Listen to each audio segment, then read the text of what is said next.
All right. Good morning. Sorry I'm a little bit late. How are you all doing today? I'm doing great. I slept good. I'm awake, for now at least. I probably won't be tonight when it's, oh shoot, hold on. There we go. Probably won't be tonight when it's like 11 o'clock at night and I'm still at work. Ninja, how's it going? Welcome, welcome. Said, I hope you're all doing great. I'm gonna do some UPS heavy flights this morning. Go fly around in the 747. If you didn't know, everybody has the avionics update now. So 747 and the 787 are finally pretty flyable. So we'll be taking this beautiful plane out. To be fair, the routes we're doing today are MD-11 routes, so it's still like heavy, but UPS doesn't fly the 747 on these routes. Also ignore the passengers boarding. Technically the 747 in MSFS is a passenger plane, so GSX doesn't know what to do apparently. But we won't waste any time. We'll get this thing rolling.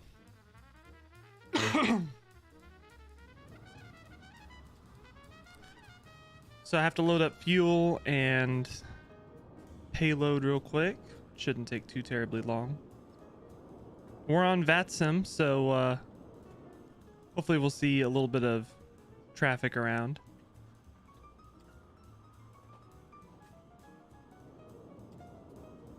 But loading this. Okay. So we're gonna need not a lot of fuel. 46,000.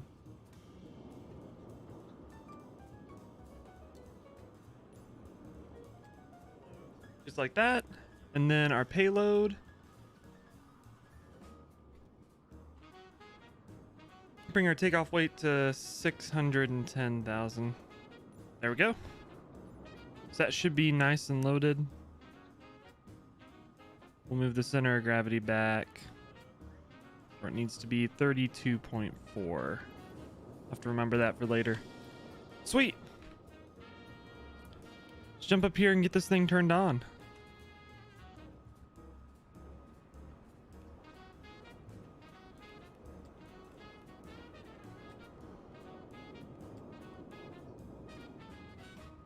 How's it going, Kayla? Welcome everybody out.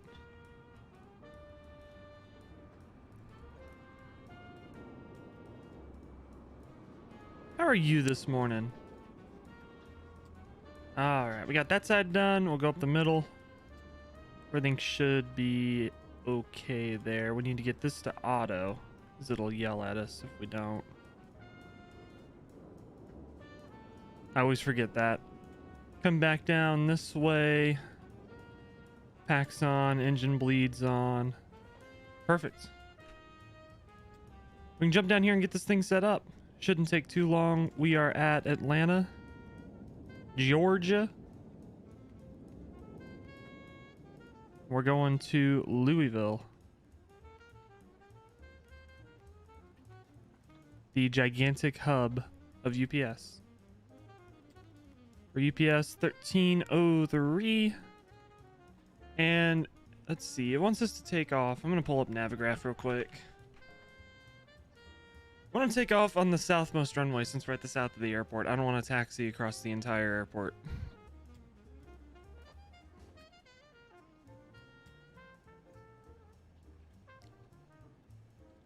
So this says 26 left. That, I think that's actually what we want. Oh, no, it's not.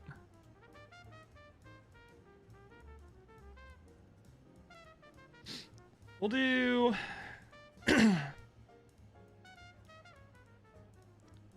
We'll do 2.7 left. It's a short runway, but we're not very heavy, so that should be fine. Kyle's having car problems again. He had to roll out of bed, or you had to roll out of bed and go pick him up. And oh man, is that man ever gonna not have problems with his car? That stinks.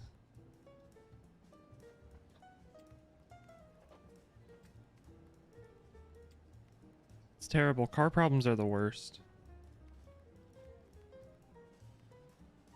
We got Respi, Nopo. I'll put that in. That's the whole route. We'll do our departure runway 27 left, taking the Varman 2.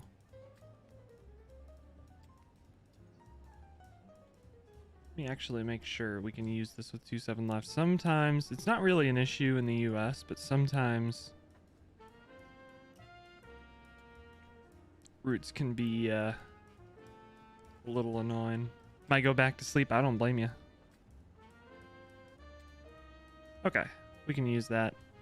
Recipe. Insert that. We go perf in it. We'll plug in our stuff in here. 9.1 is reserves.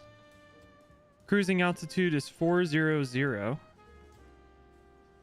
Cost index 86. Put that in. Then we're going to do a full D rate.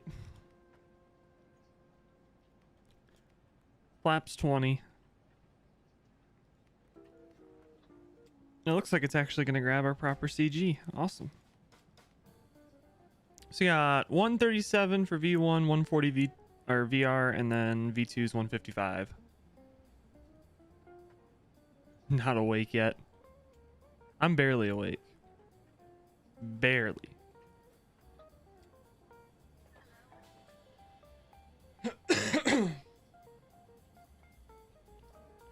We'll put in the data in this page too. Why not?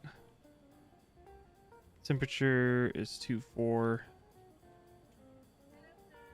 The wind is 250 at 8. So it gives us that. We can go back. Put these back in. Perfect. That is good. We're on VATSIM. There's no ATC, so I'm just going to plan to climb up to our cruising altitude. Of course, we can change that if we need to.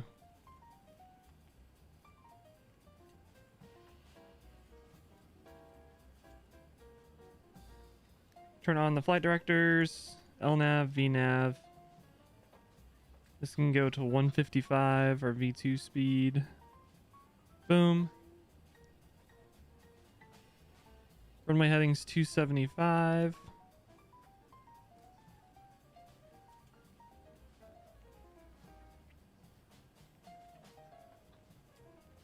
Scrolling. Alright, perfect. And then our altimeter is 29901. We'll put that in. That should be good. Come down to the transponder and we'll put in 2000 in there. Make sure we're on transponder. Put in 122.8 for Unicom. Perfect.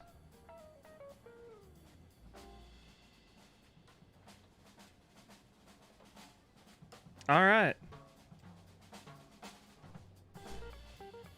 So with that, I think the plane is set up and ready to go.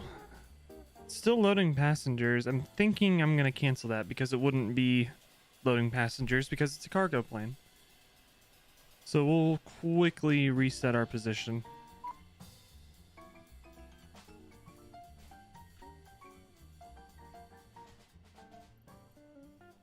While that's loading back up, we'll get the APU going.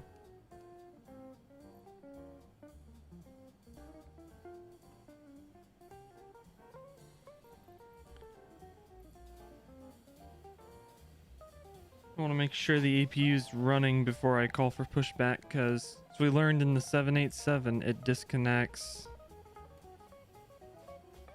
disconnects ground power instantly. And super annoying.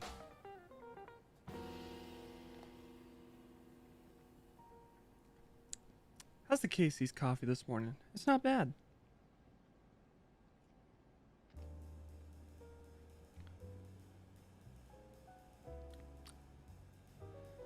I don't get Casey's coffee because I like it. I get Casey's coffee because it's cheap. Alright, we'll get the fuel pumps on. Get our beacon on, and then we'll call for pushback. Prepare for pushback and departure.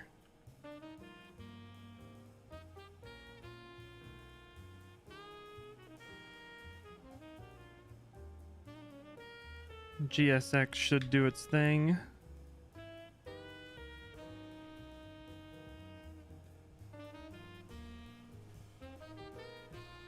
Hello, Captain. We are ready for pushback. We are ready for pushback.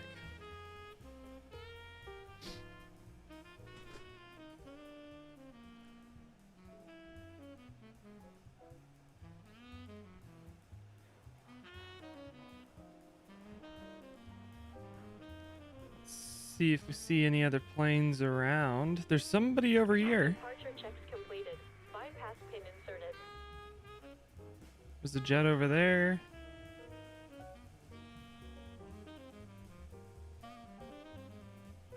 It's a little hazy in Atlanta. Alright, let's set our trim. The trim's gonna be 5.7. I always go nose down a little bit from what it says, so we'll go to like 5.4. We'll go nose left, tail right. And we're just gonna start the two inner engines. Actually, we're close enough to the runway, we'll probably go ahead and start them all. Now that I look at it. They taxi 747-8s with the two outer engines turned off, because most of the time those would be over the grass and they don't want to suck up grass and stuff into the engines. Release parking brake. Alright. Release the parking brakes. Commencing push. All engines clear. Start at will. Turn off the packs 2 and 3. We'll start engine 2 and engine 3. You can start 2 engines at the same... Well, technically you can start all 4 engines at the same time. I've never seen anybody do that. Put the start switches on.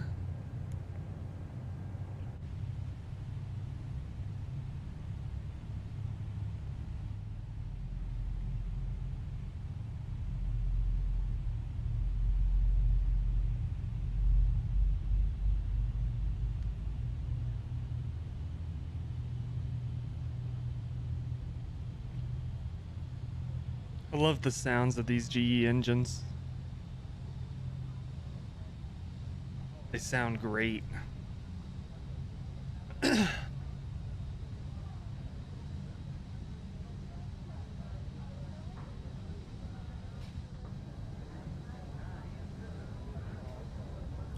think those should be just about started.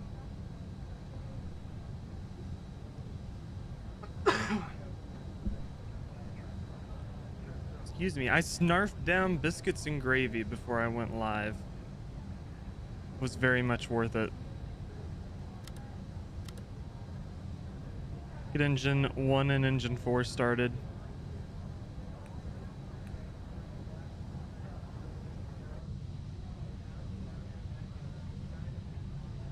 I need to turn off the cabin ambience.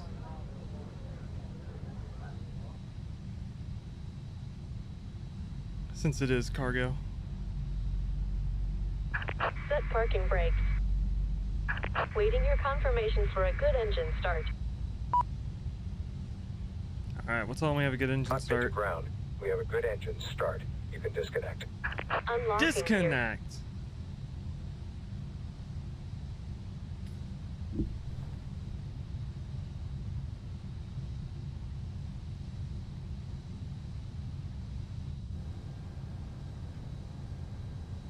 All right, looks like those engines are running. So we should be good. Pre-flight checklist is done. Before start, yeah, that's done, whatever. We'll pull up the before taxi, but we'll get flaps 20 set. Come up here, get the APU off. Tow truck disconnected. And then Bypass everything pin else up here removed. should be good. We'll get the packs 2 and 3 back on. Left is clear. Right is clear. We'll come down here and do this. Anti-ice, so not gonna need it. Recall. There should be a button for that. It is over. Crap, maybe I don't know where it's at. I found it the other day. And I'm like, oh, that's the recall button.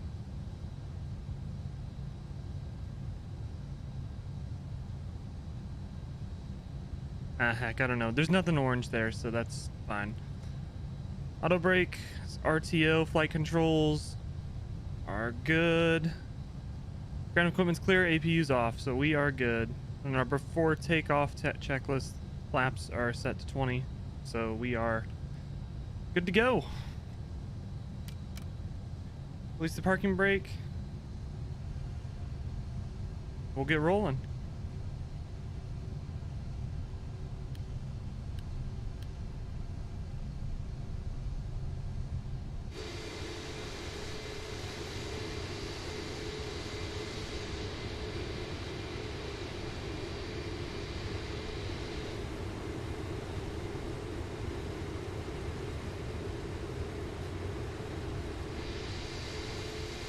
I'm only taxiing with the 2 innermost engines.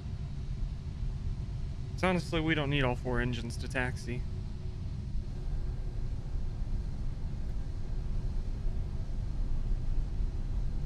In terms of taxiing out, we're just gonna go straight and we're gonna make a right turn and go up here. Out of here, and then we'll get on the runway.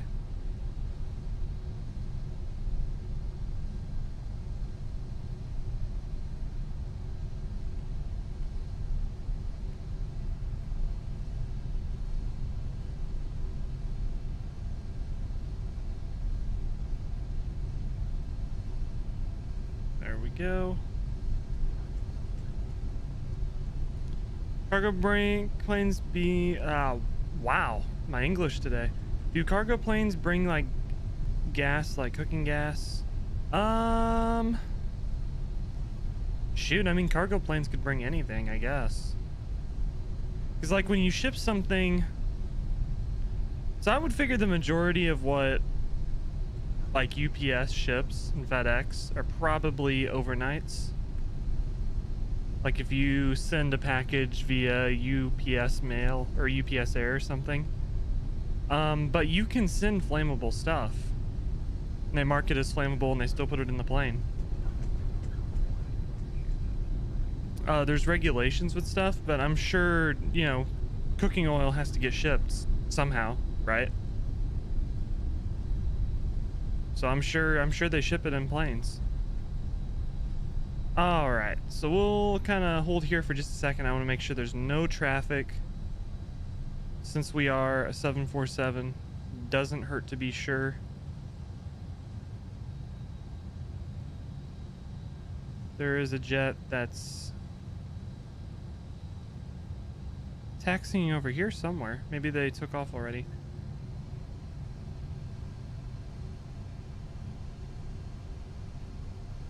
Oh, there they go. There's a Delta. They're going to... They don't have a flight plan. Never mind.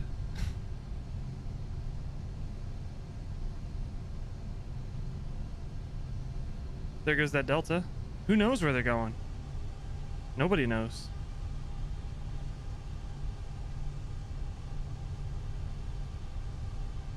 That's dangerous. I mean...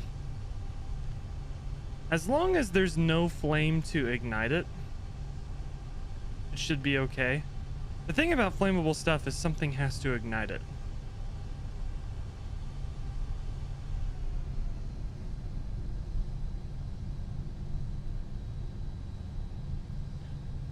right, we're lined up here. I forgot to turn our TCAS to TARA. Zoom out a bit. We got to give them a couple seconds for spacing. We can go ahead and get our Christmas tree lit up.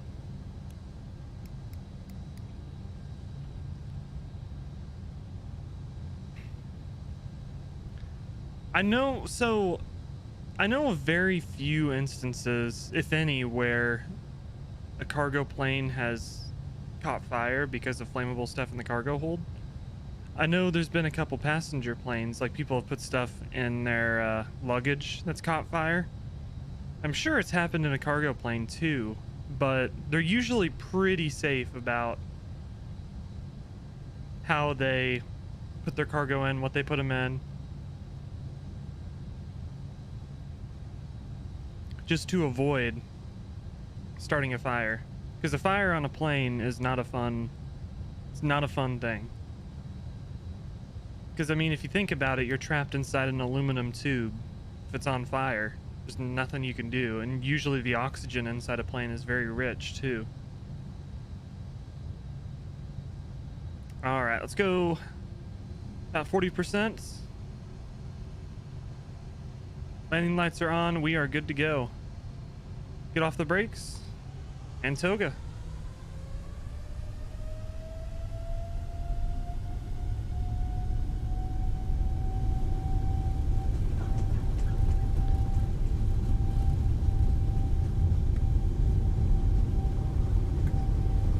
Going through 80 knots.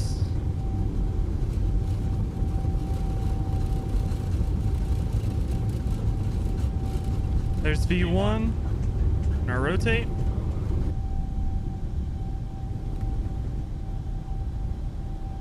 And positive rate, bringing the gear up.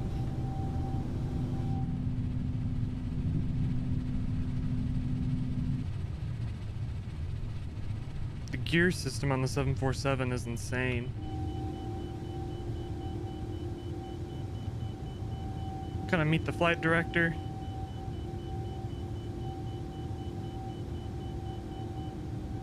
We'll go flaps 5 as well.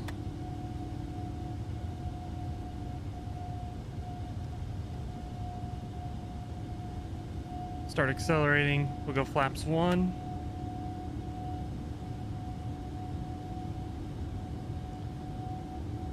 And we're through flaps 1, so we'll go flaps up.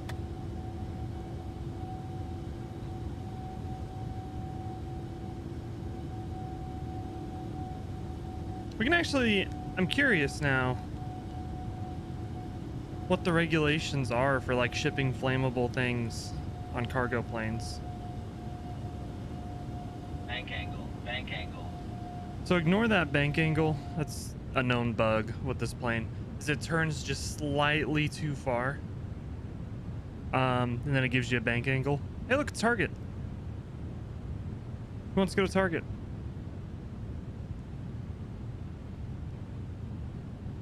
So that's just an annoying bug that this plane has, but this 747 and the 787 are so fun to fly now.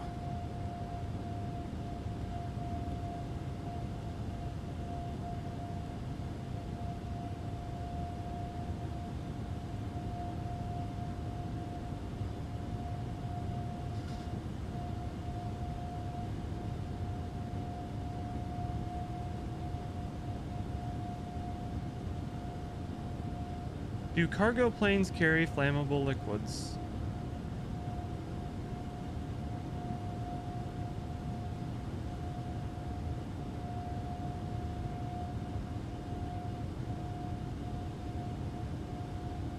So there's different regulations. So apparently, okay. The FAA has a nice little slideshow. Is what I got up. So you have to specify how you're going to ship it. So is it going in a passenger plane or a cargo plane? There's regulations for passenger planes.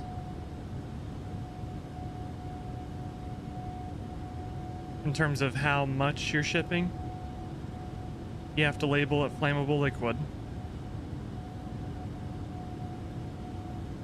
And you have to put a whole bunch of information on it and everything. Basically, so whoever's handling it knows that it's flammable liquid.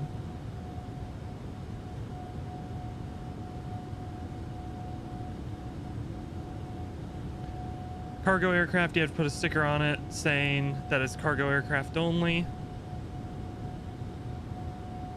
And it's the same thing. So you have to say this is paint, it's flammable, it's corrosive, flammable liquid, corrosive, blah, blah, blah, blah, blah. And I've had to do this before, like when I've shipped, when I traded in an iPhone, when I got a Galaxy back in the day, you ship it via, it was shipped via FedEx Air to Samsung. And I had to put labels on it that it's the lithium-ion battery, which is flammable. And this was after the Galaxy Note things with the phones blowing up on the planes. So you have to put the sticker on there, lithium-ion battery, it's flammable. You have to put on a sticker that says it's an electronic, so it's a fire hazard. You have to make sure it's turned off. There was a whole list of things I had to do in order to ship it.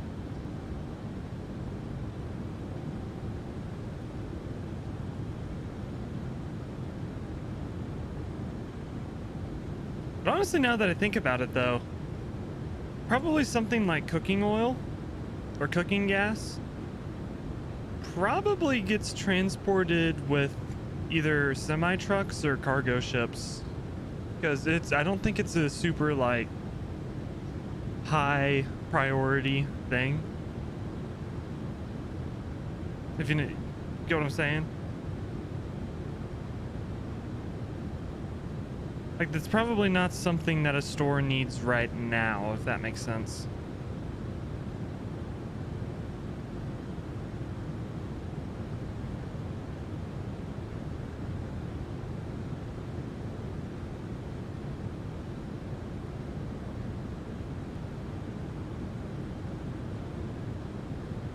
And the major bulk stuff, at least in the US, is probably transported with train. Which means it probably ends up in a river somewhere where when the train derails, but you know. At least in theory. It's supposed to be a little more cost effective to take it by train than by plane.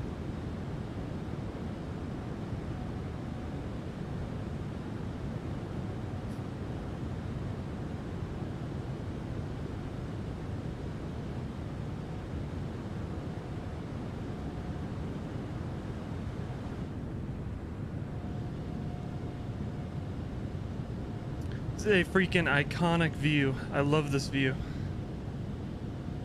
I have a screenshot from X-Plane with the Fearless 747, which I really miss flying, because that 747 is really fun to fly.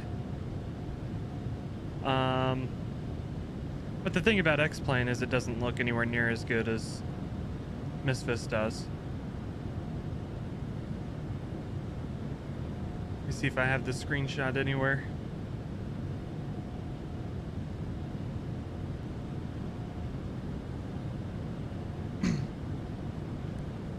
I got this one.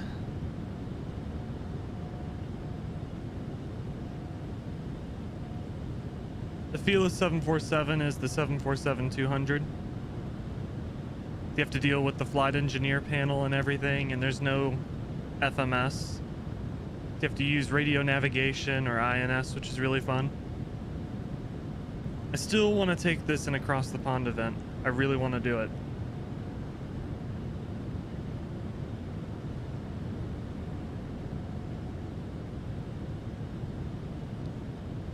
I'm just not comfortable enough with it yet.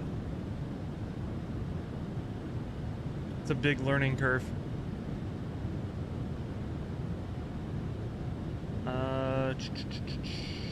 Oh, this was a fun one. An X-Plane. A340.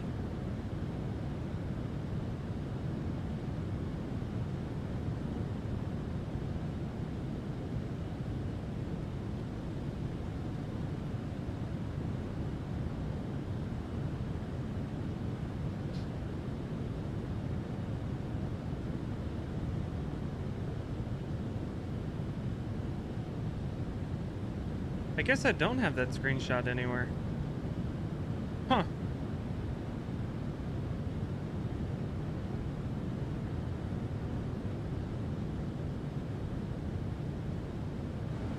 We'll pop up here. I think I forgot. Yeah, I forgot to turn the landing lights off. There we go. We're set up for cruise now.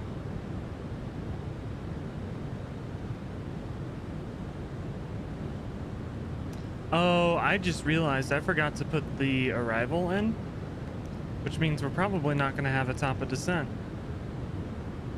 Uh-oh. We'll have to wing it.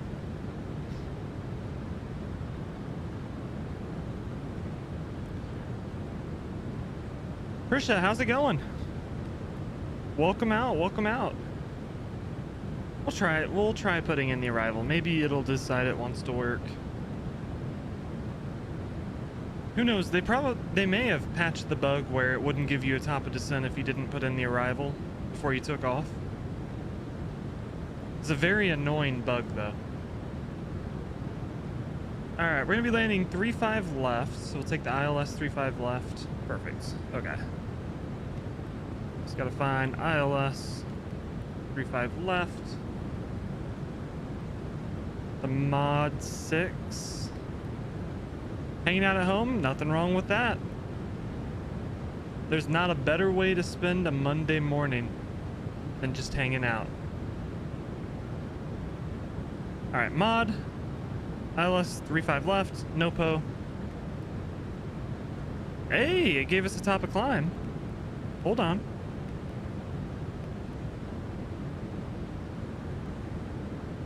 Sweet, it worked. So we have a top of descent. Awesome.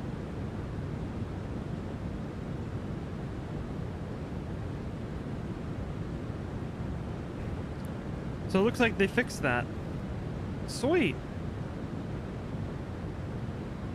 10:16 there. It's 10:16 here too. 10:16 God's time, aka Central Time.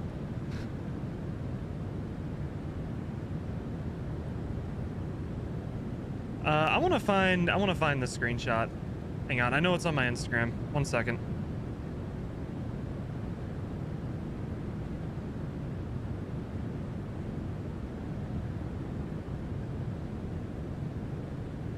Need to actually start using my Instagram more. Okay. There we go. My favorite thing to do when I used to fly on X-Plane a lot. TWA 747. I'm in Missouri. Smack dab in the middle of America. But this view right here, it's iconic. The engines, freaking love it.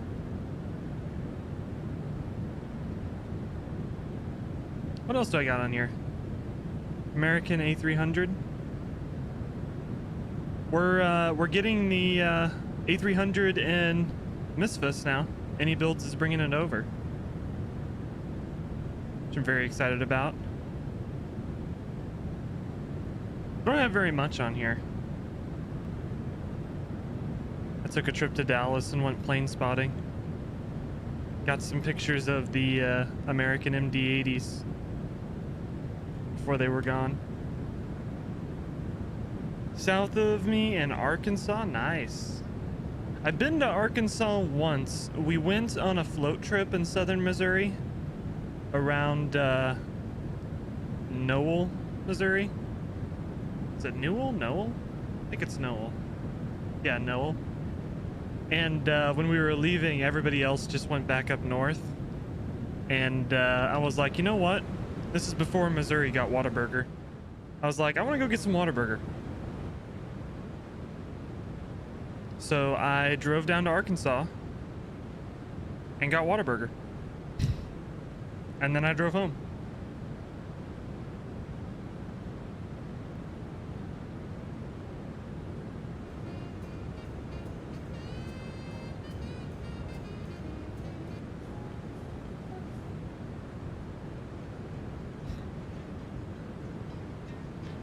But I didn't really get to explore Arkansas very much because I was on a mission for Whataburger. I did go to Walmart. There was a really cool Walmart, so I went to Walmart. Just kind of walked around. I didn't get anything.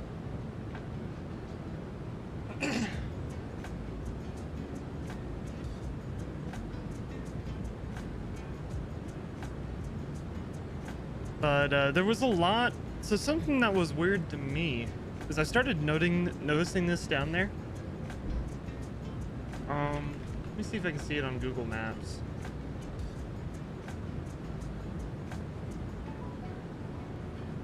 So we don't have this up where I live.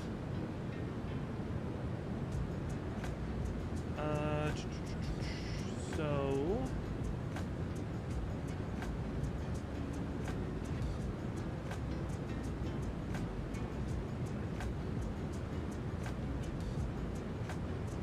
there we go.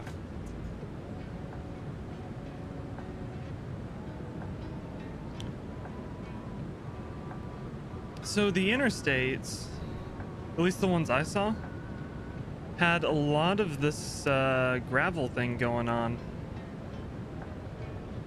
You know, we're between the interstates and around them, it's gravel, which is kind of weird because we don't have that up here. I'd never seen that before, and it kind of threw me through a loop. Let's see, where did I go? I went to Bentonville. I got Whataburger, right? Yeah. Or maybe down to Fayetteville, I'm not sure. Got Whataburger, went to Walmart, and then went home.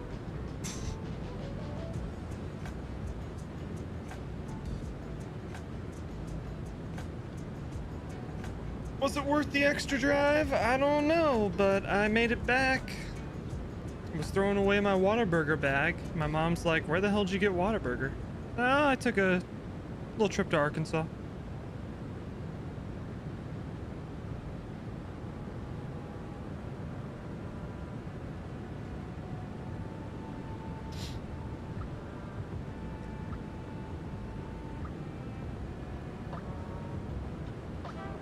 All right, we're at 40,000 feet. Got like 80 miles until top of descent. These are not very long flights today.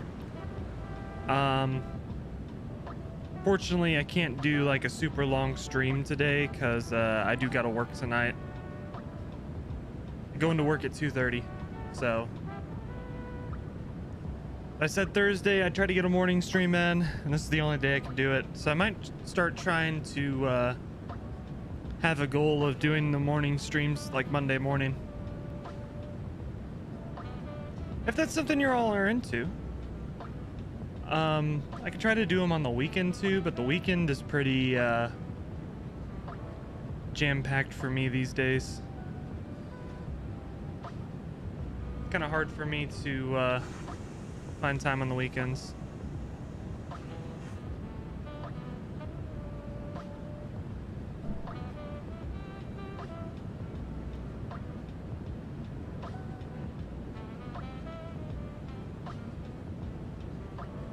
Man, I got some friends that are always in a Discord server without fail. I don't know how the hell they have the time.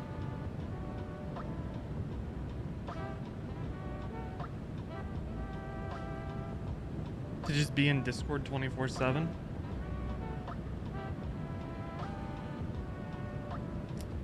I wish I could.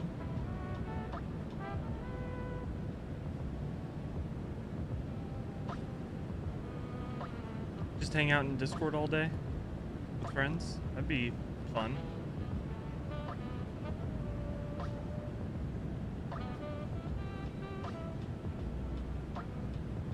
All right, so after we do this route here, we'll set it down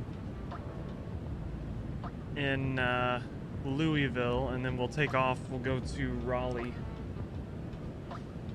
Raleigh's an airport that I had scenery for in P3D. One of the few airports, so I flew in there a lot when I had P3D. For today though, I didn't get any scenery, so everything we have is default scenery. Like Atlanta we just left, that's a handcrafted airport. And then I believe Louisville and Raleigh are both just regular airports.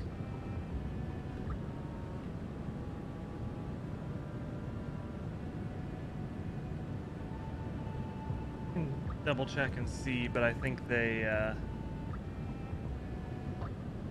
aren't handcrafted.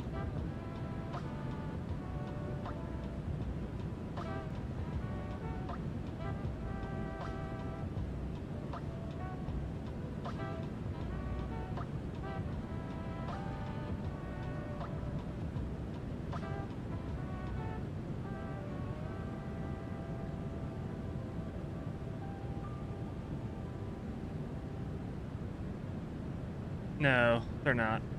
That's fine. The default scenery in MSFS is not horrible.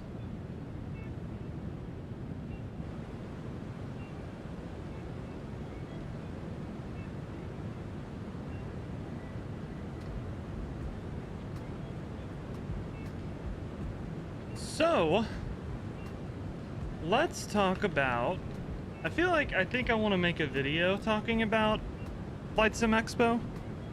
But we'll kind of go through and talk about some of the stuff that's been announced.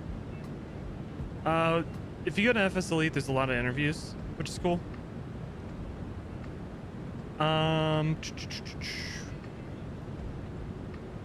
Was this announced at FS Expo? I'm excited to have a 757. What I do is work. I work for a financial company. I can't talk about what I do, unfortunately. I had to sign an NDA. But I work for a financial company. I am entry level for just starting out, gathering experience.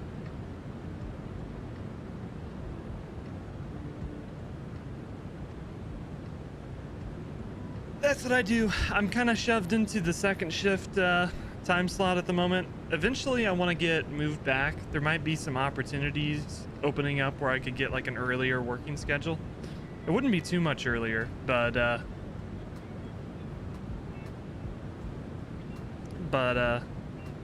would like to not have to work 2:30 to 11 on Mondays.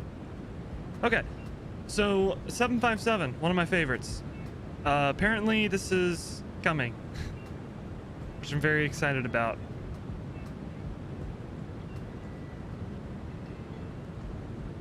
So hopefully this is good, because I really enjoy flying a 757 in the sim.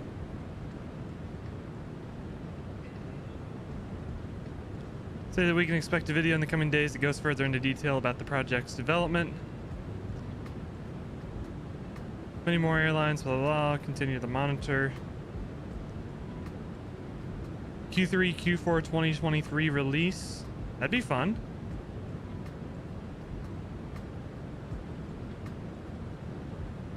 Credit card is ready whenever it's released.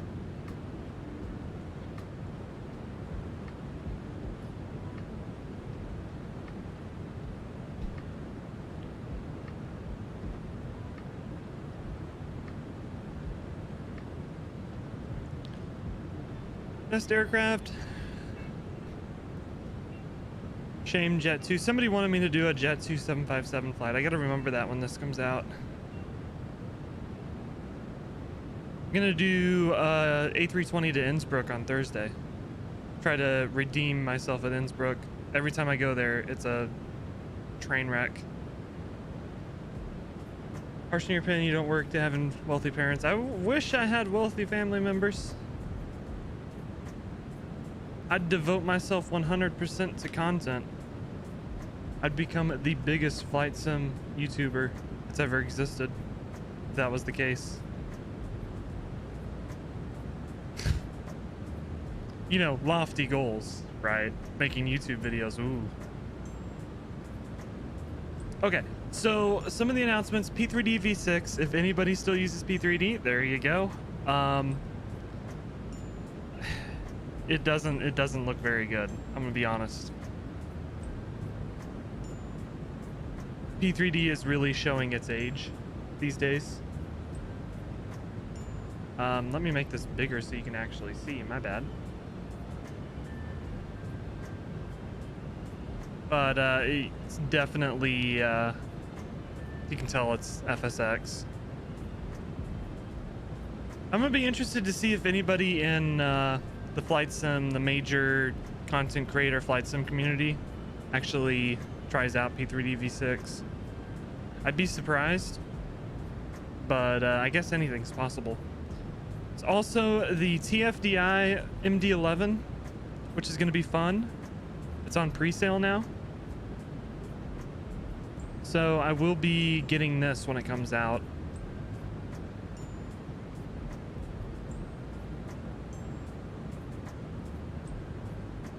Make sure I don't blow past top of descent. But I will be getting this. Hopefully they have a cargo variant, because it's the only flights it has at the moment.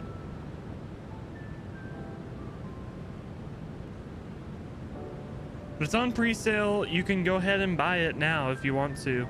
No release date, no pre-order though. I would be very cautious about buying something when you don't know when it's coming out. That's my take on that. But TFDI, their 717 was great, so I have faith that their MD11 will be great too. What else do we get? Honeycomb, new products.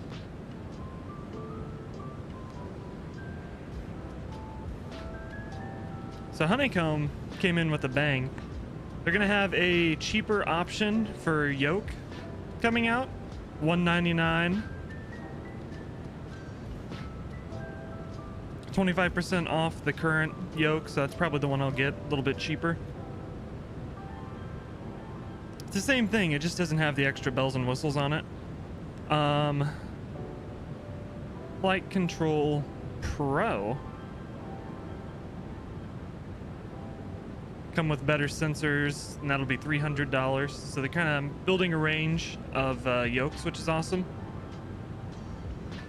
They're also gonna have this flap kit, which actually has the detents for the flaps in their throttle quadrant. So I will probably end up getting that as well, because that'll make life a little bit easier.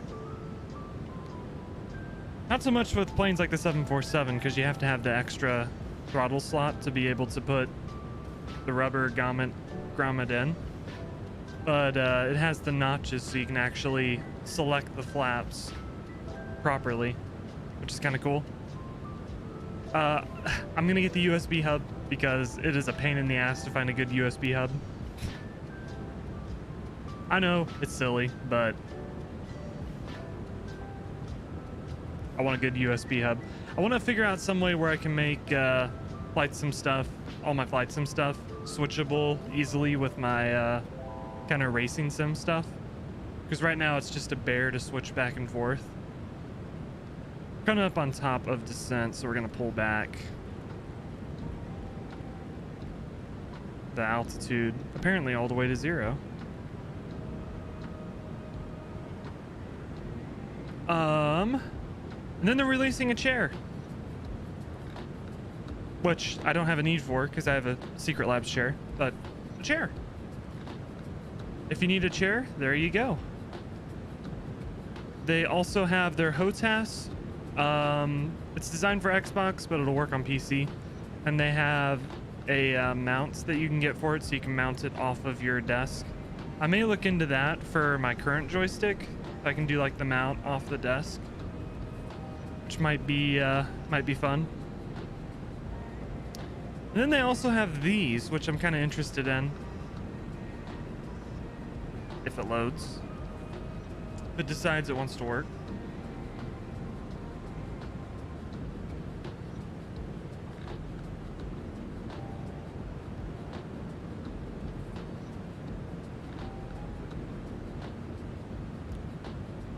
Maybe not.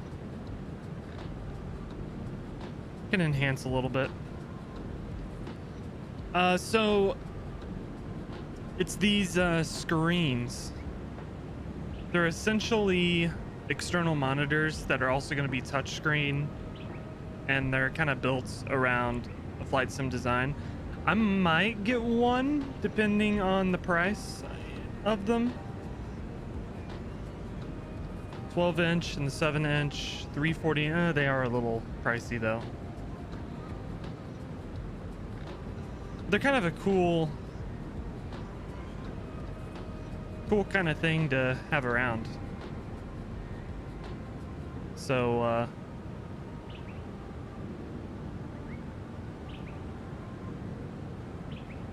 yeah, I mean, I think Honeycomb really dropped a ton of bombshells. Like, I think they won the announcement game. Thrustmaster announced a new, let's see, Thrustmaster F16 throttle, which is pretty awesome. Long time coming, but I'm glad that this is out for all the DCS people out there.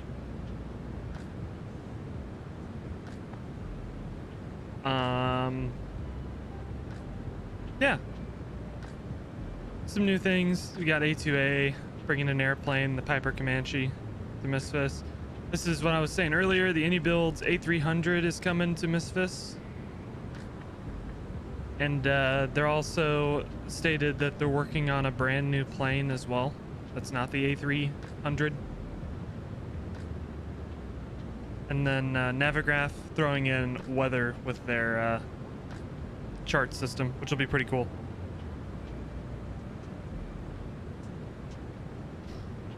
So yeah, that's FS Expo. Nothing too like ground-shatteringly crazy, in my opinion, but still some cool announcements nonetheless, especially Honeycomb. I think Honeycomb's gonna really solidify themselves as a force to be reckoned with in the peripherals community, which will be awesome.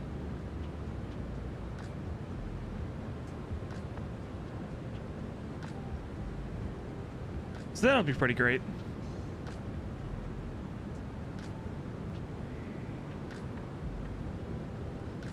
Sync up the heading real quick. There we go. Still a little ways out, so I'm not going to put in our arrival stuff yet. There is a jet over here somewhere. You can see their contrail there. There's somebody else on VKBsim flying around.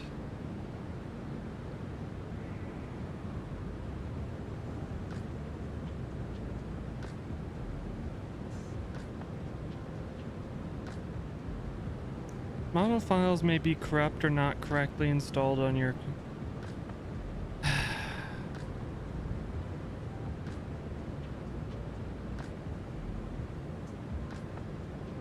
It's so annoying that I can't get model matching to work correctly.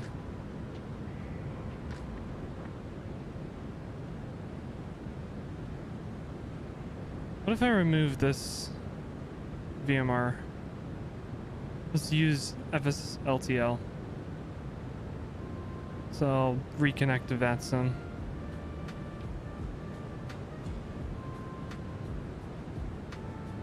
So maybe it's trying to pull from something that just doesn't exist. Very well could be that.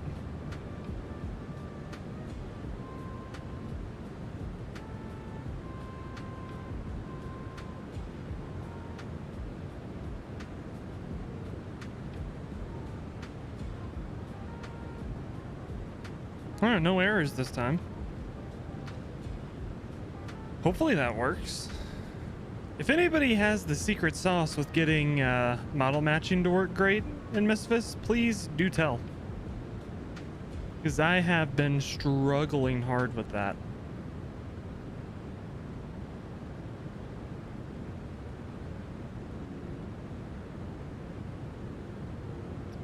It's just kind of a pain to get it to work.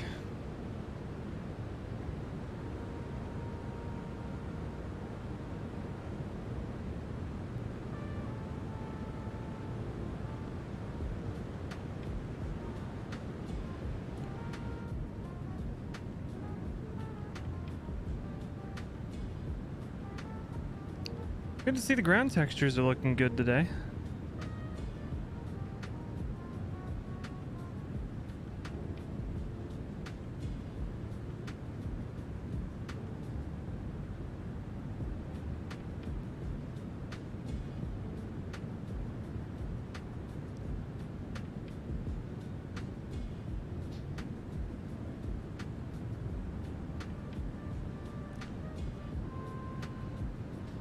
Yeah, I'll have to plan out. I think I think on Thursday night, we're definitely gonna do Munich to Innsbruck. I haven't decided if I want to fly into Munich as the first flight or the second flight fly out of Innsbruck. I think flying out of Innsbruck would be fun. But we'll do, I think it's Austrian is the airline. Guess I can look real quick. Still have to plan it all out. But if we look at Lowy, Lowi, Innsbruck. Do that.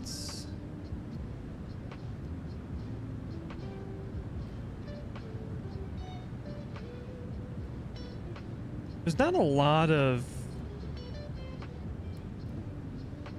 routes with like an A320 from Innsbruck.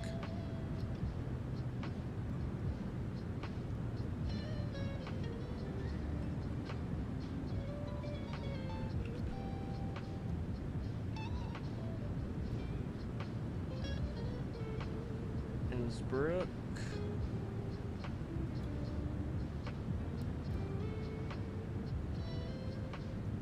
Let's see, Austrian. Or was it? No, it was Austrian that we were doing. So maybe to Vienna afterwards.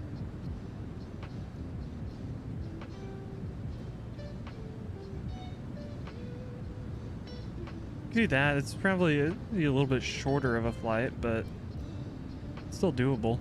I don't know. We'll figure it out.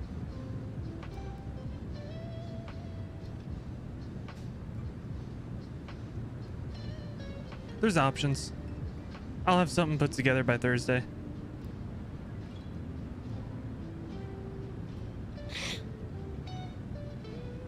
While we're still descending, I'm gonna go ahead and plan the second flight. So I don't have to do that when we're on the ground. Turnaround time can be as short as we can make it. PS 1276 from SDF to RDU. 747-8.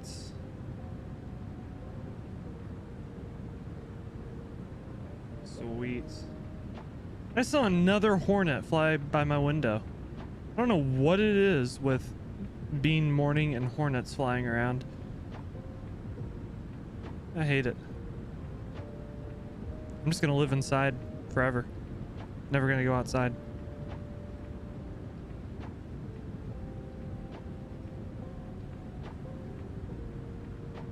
All right. So all I gotta do in SimBrief is just click generate flight.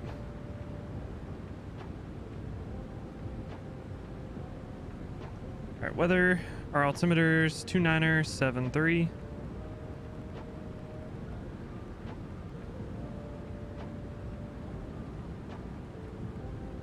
There we go. Got the local altimeter in. See our minimums. 564 feet.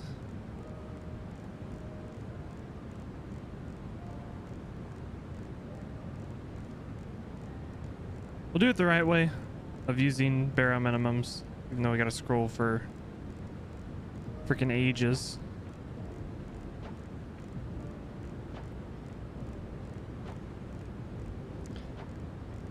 It just cracks me up that this scrolling for ages thing has been a problem since like the PMDG 737 and FSX, and really nobody has come up with a good solution for it.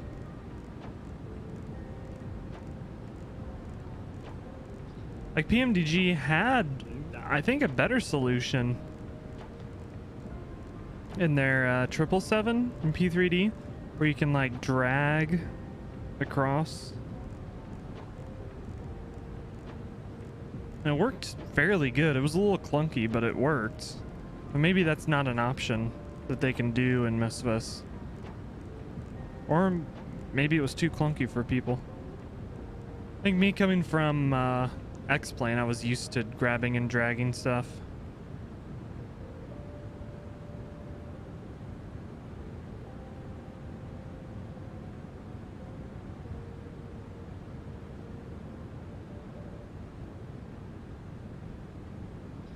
Alright, let's get our arrival information in. We'll have 30,000 pounds of fuel. So we need to lose 1.4. So we'll have 594.1. It's our gross weight. 141's our VREF. So our V approach will be 146. Sweet. We'll pull out a little bit of speed brake to help us slow down. Coming up on 10,000, we'll get landing lights on.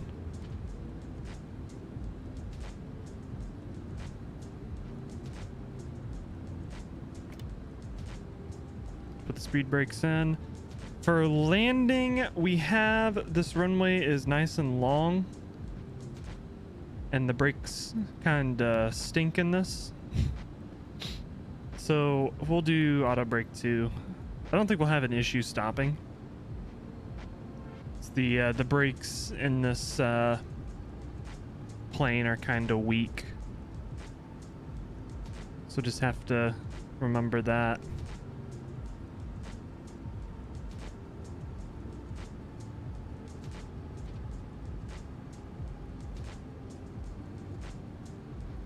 Look here, ollie. It's gonna be 4,000. Redbird 5,000. So we'll set 4,000 for the next waypoint, and it should stop us above 5,000 before Redbird. So that should be good.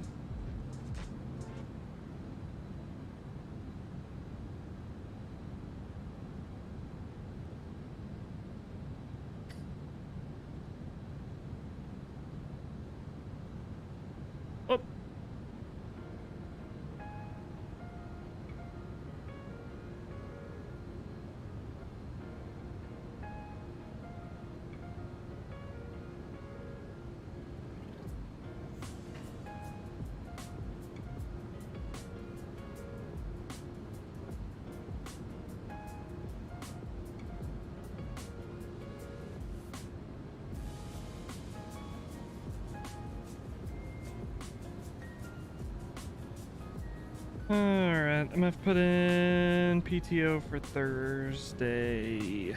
Okay, I can do that. Help my dad move stuff. I just gotta not forget to do that when I'm at work today. Ask for a half day Thursday.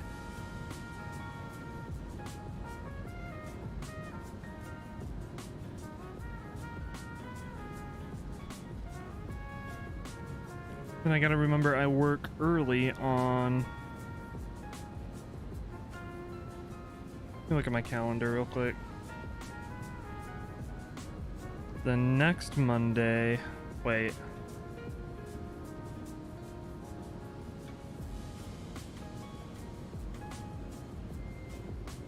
It'd be next Monday, because next Tuesday is 4th of July.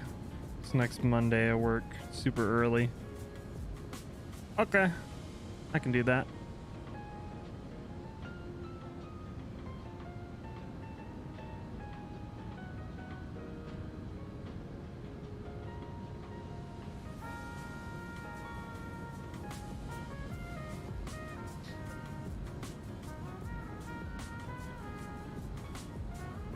Sweet. Alright, I'm gonna turn off the music. Turn up the engine sounds a little bit. We get ready for the approach. We're gonna be making a right turn here, and then we'll be intercepting the localizer. The plane has already started slowing down.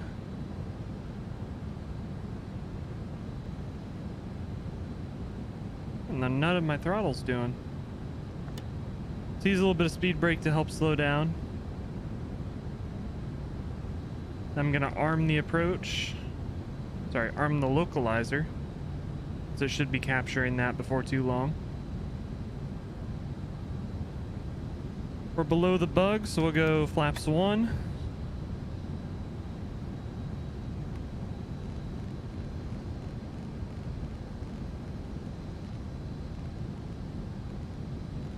What's that, like 180? Let's go flaps 5. Should be able to arm the approach. There we go. So we captured the glide, we captured the localizer. We're about 15 miles out. You can see the runway there in front of us.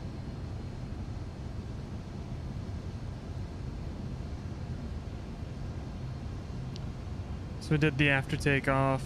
Descent checklist is good. Auto brake 2. Landing data is set. Approach briefing's done. Altimeters are good.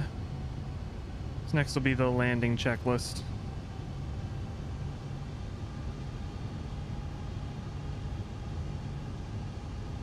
Should be fine.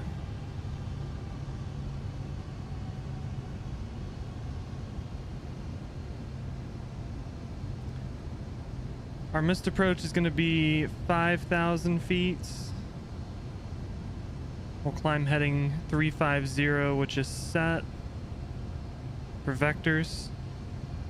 So our missed approach stuff is good. Let's go ahead and go flaps 10. We'll pull our speed back to match.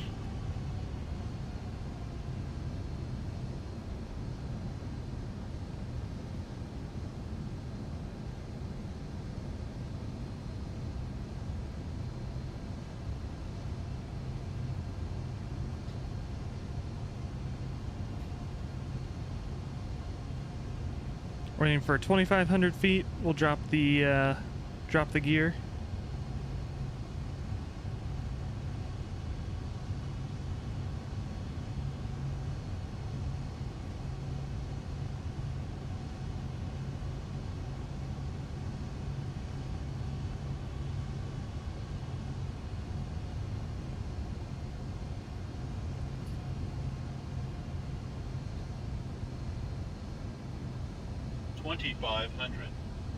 All right. It's kind of all over the place. We do have a 27 knot crosswind. It's kind of interesting, but we'll go ahead and get the gear down. Watch the gear come down.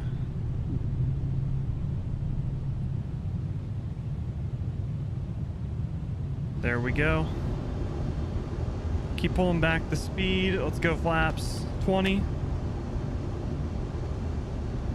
The 146 is our V approach. Go ahead and hit flaps 25. And flaps 30. Speed brake is still out.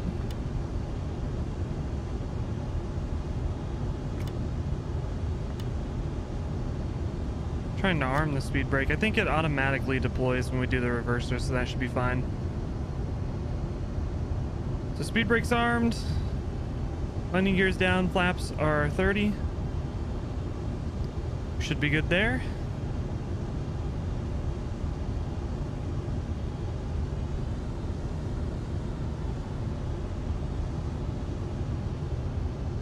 Give myself control.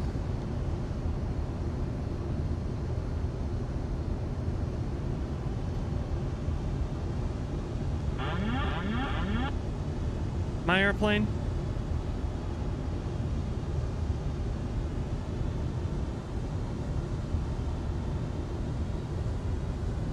To keep some power in. 1,000 feet checked. We're a little bit high. I'd rather be too high than too low, but we'll try to bring that down.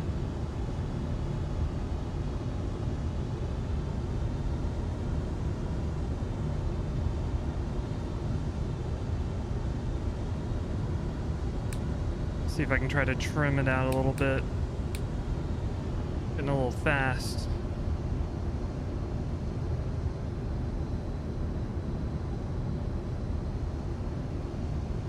There we go. 500. 2 white, 2 red. Our speed's 400. brought back where we need it. 300.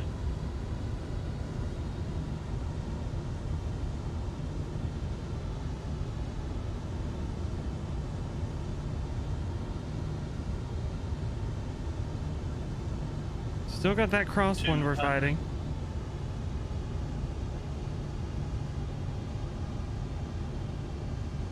Still a little high. 100. Minimum. Continue. 50, 40, 30, 20, 10. And we're down. Get it in reverse.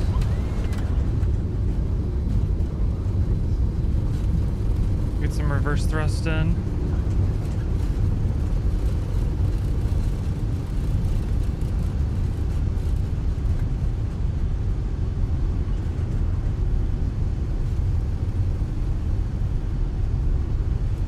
There's 60 knots. We'll bring the reversers out.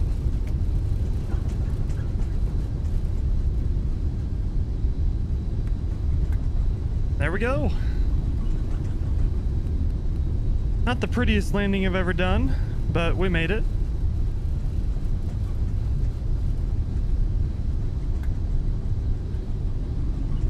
So if I had to bet, there's probably a 747-8 taxi route. Yep.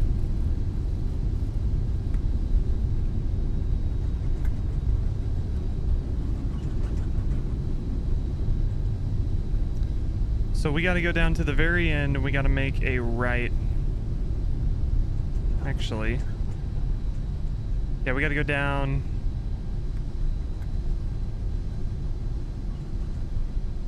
We're missing a taxiway. How about that?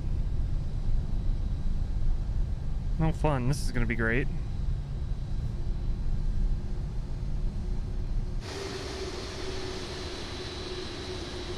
Yeah, we're missing a taxiway here. Nice.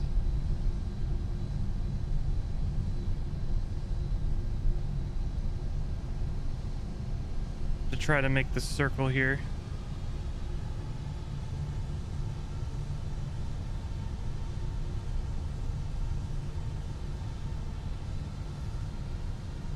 Turn radius in this plane is not amazing, but it looks like we should be okay. I'm just using right engines to help the turn a bit. They have restricted taxi routes off to the left. Let's see.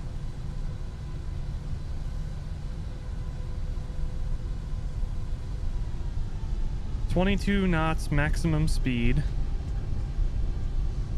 So I have to watch our speed when we're over on the left here.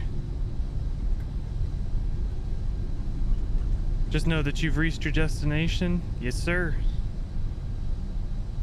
Alright, so we're gonna park up on this side. I tried already messing with the gates with GSX. I have no fucking clue. GSX is very finicky with these default airports.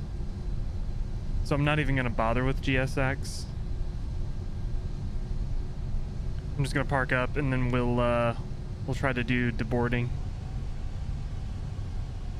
I'm probably gonna have to reload the sim. Or reload the flight. Don't have to fully reload the sim.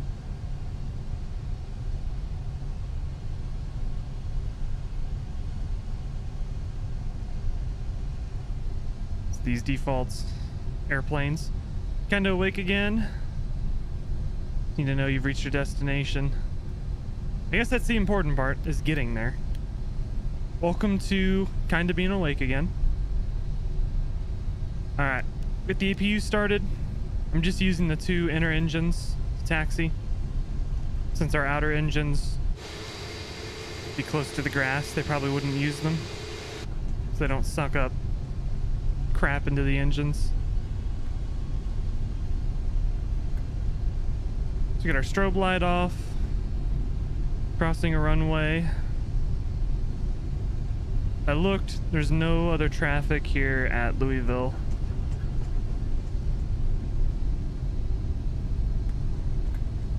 But good practice. We'll cross the runway and then we'll turn off our TCAS.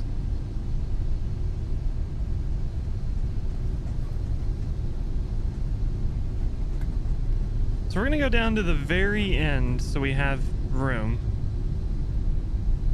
Make sure our APU is on, which it is. With the APU on, we'll shut down the 2 outer engines.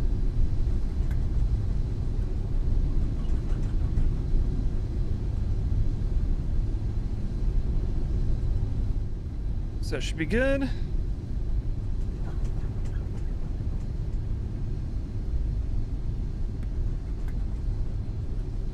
We have a master caution, engine 1, engine 4 shut down. We know it. Oh, we gotta bring the flaps up. Forgot. It might be important. Whoops.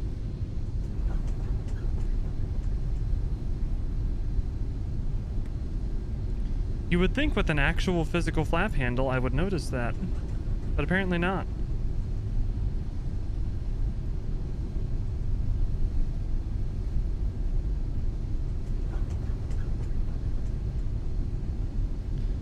So we'll park up down here on this side. This over here, this big building that takes up the whole airport is UPS's facility here.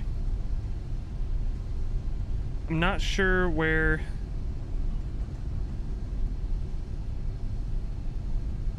exactly the 747-8 parks at Louisville.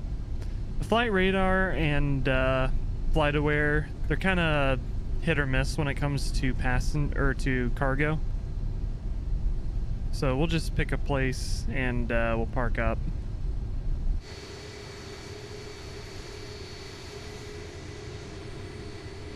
I think this one here will be just fine.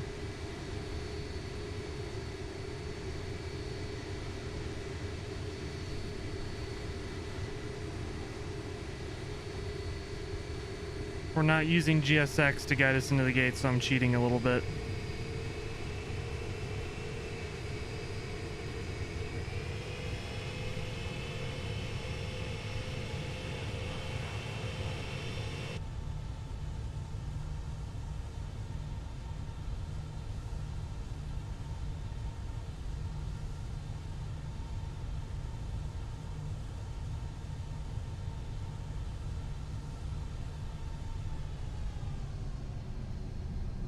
There we go.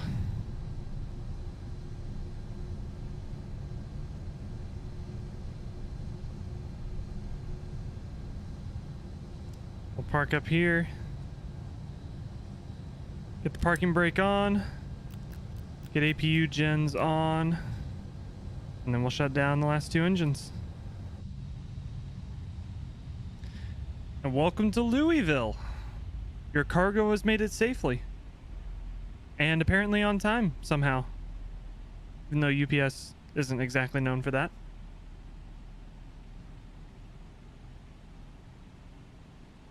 There we go.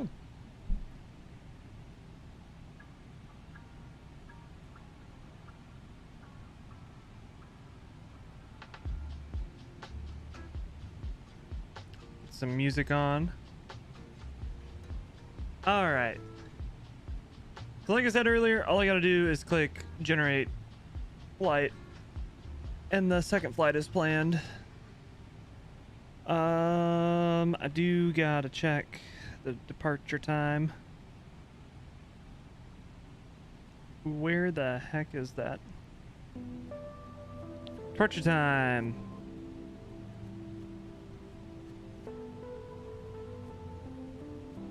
Okay.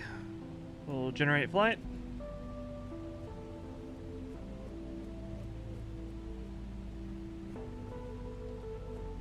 Perfect. Got that. We'll pre-file on VKBsim.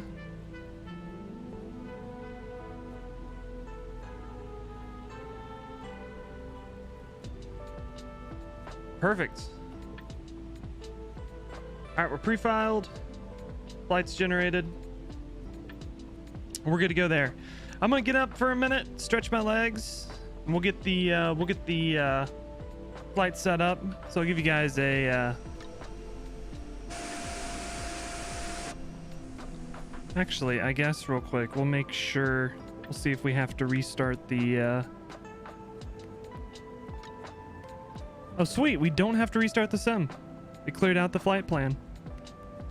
Oh, sweet. Awesome. Let me give you guys a view for y'all to hang out on.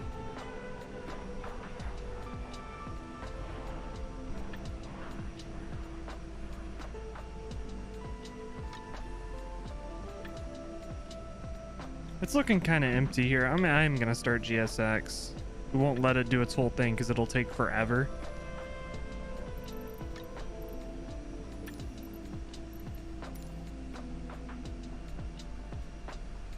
But that way, you guys at least have something to look at. All right, I'm gonna go use the restroom. I'm gonna start a load of laundry. Won't take but a few minutes, and then I'll be right back. We'll get this thing rolling. So I'll catch you all in just a bit.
Alrighty.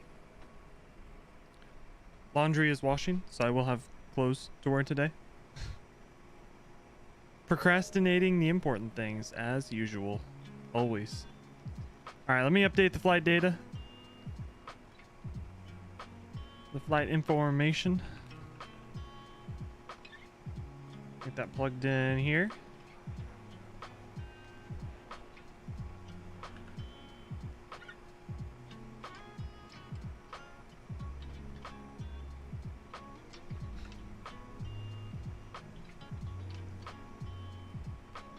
All right.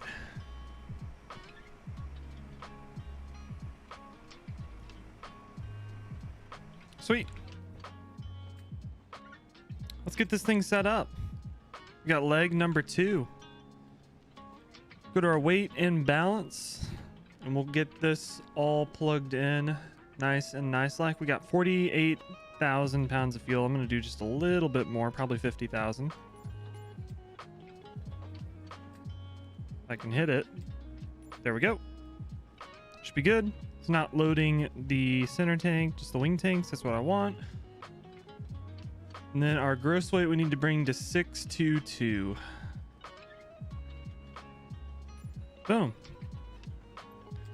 Our CG is good to go. 31.9. Might need that. Might not. We'll see if it decides it wants to put in the correct CG this time or not.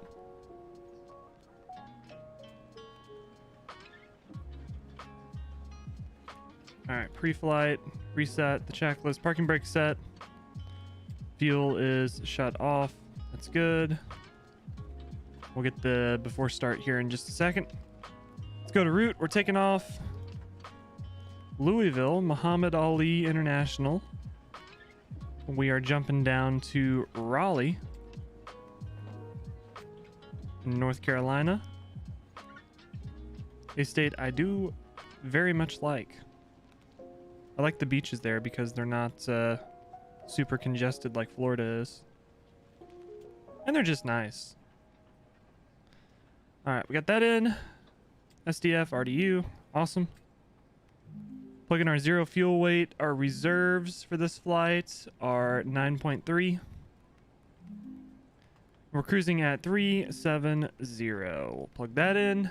Cost index 71. Perfect. Thrust limit, we'll do a full D rate again.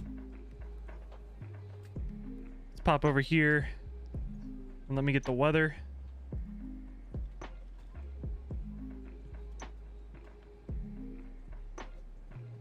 Have to import our new flight from SimBrief.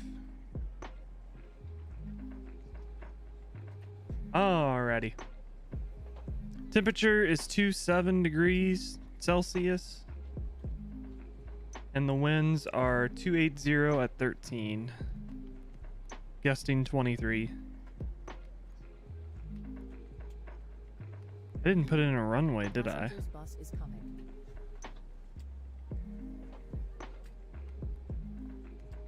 I didn't plug in a route. Hold on. I'm getting ahead of myself. 1 second.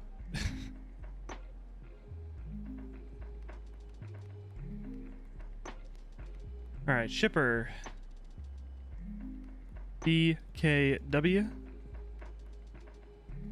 We got Tivae. Tivae.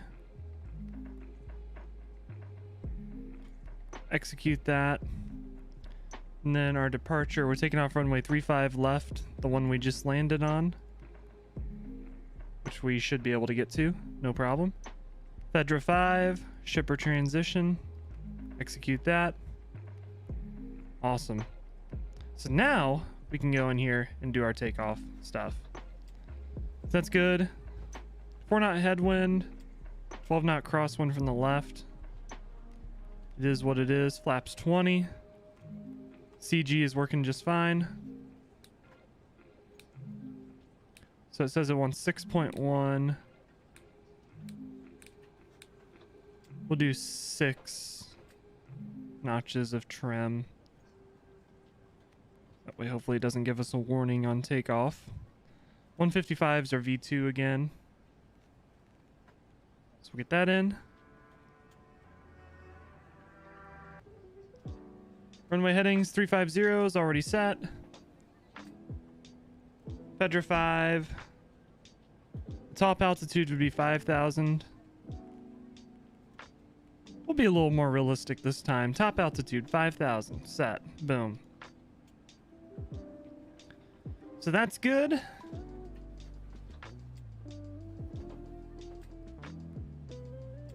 And just sanity check. That's all good there. This is all set. This is all set. And this is all set. So we are good. We're on Unicom 122.8. Transponder should still be working just fine. I'm going to reset our position for GSX.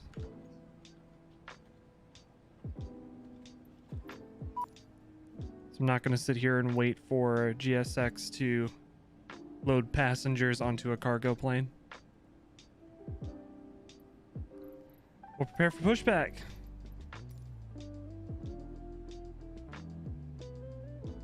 The APU is already running. So we are all good up here. Yeah, everything's already set up here. Turn off PAX 1 and PAX 2. We'll go ahead and get ready for engine start. And since we're going to start all 4 engines at the gate again, since it's not a very long taxi, I'm going to do it the correct way this time. Instead of doing 2, 3, 1, 4, it's 3, 4, 1, 2 is the correct order. Altimeter is 2973, so we do have that in. I'll double check. We don't have any ATC at all. That should be good.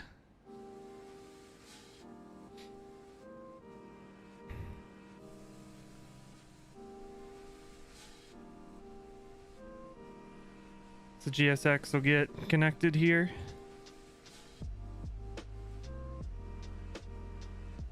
We got the fancy tug that lifts up the plane this time. I guess we had that last time too. One nose left, tail right. Locking gear.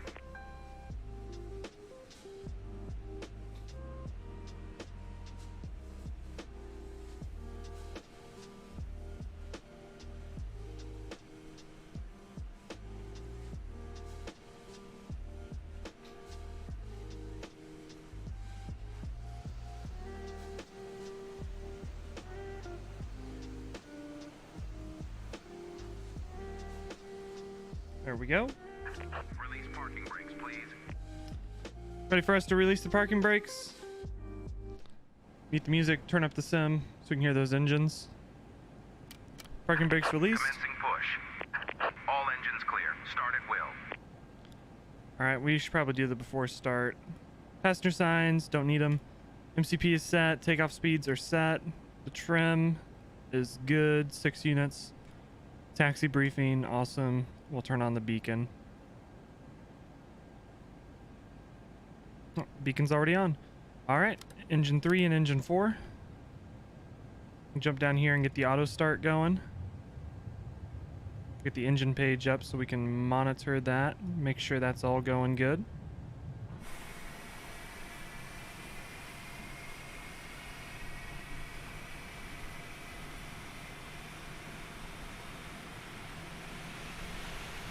We got those 2 engines roaring to life.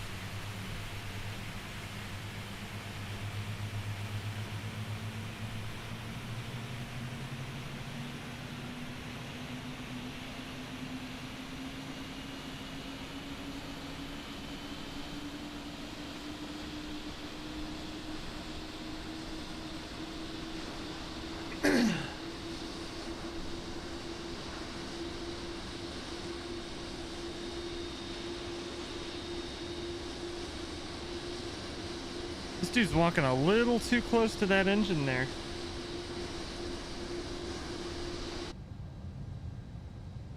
Those ones are good. We'll get engine number 1 and number 2 started up.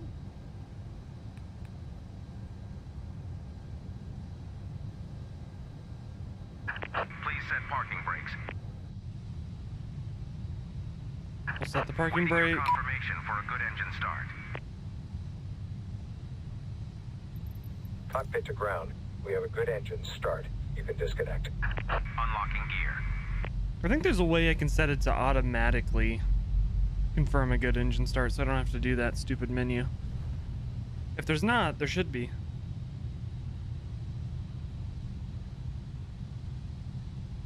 GSX, make it happen. GSX, make your program not terrible.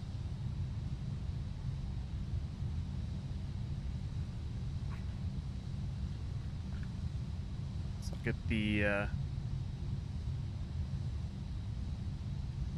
little progress bar reset. There we go. Tow truck disconnected. Bypass pin removed. Alright. Left is clear. Right is clear. Got 4 running engines, 4 good starts. Let's go ahead and set flaps 20. There we go. NTIs, we don't need it. Recalls checked, there's no orange up here. Auto brake set, flight controls are good, ground equipment's clear, and the APU is started. Then before takeoff, our flaps are set. So the next one is the after takeoff checklist.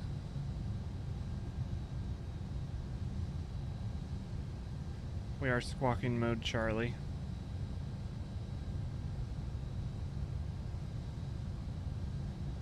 So we'll give GSX just a couple minutes to get clear.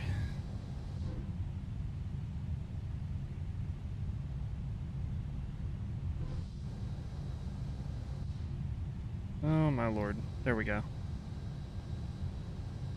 Looks like they're good.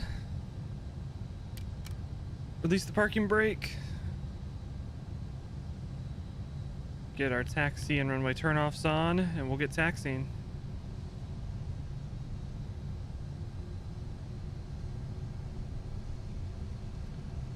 It's not a crazy taxi here at all. We're just gonna make a left-hand turn down here, and then we'll be at the runway we're taking.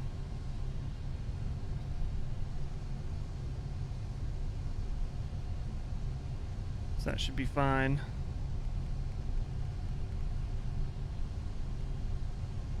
Looks like it's not going to give us a map of the airport. Kind of annoying. That's alright.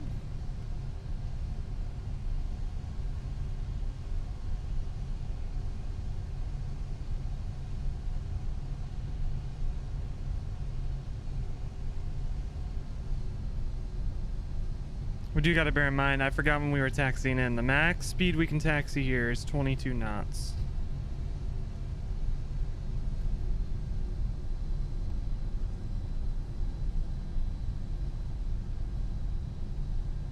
So we got to make this turn here. A little bit of a sharp turn.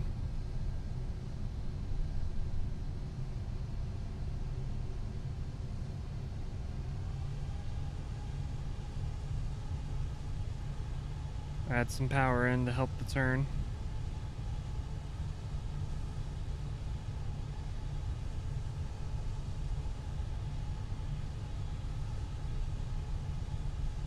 There we go.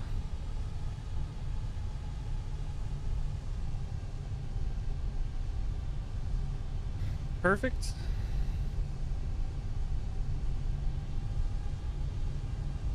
I'll check SimAware. We are completely alone here at Louisville, so that's awesome. Sweet.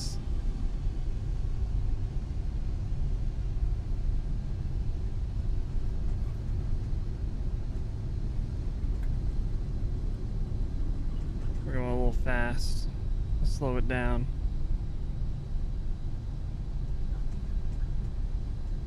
Here we go. Auto brakes are RTO. Flaps are set. Everything's good. So we get the strobe light on. Let's get our transponder to TARA.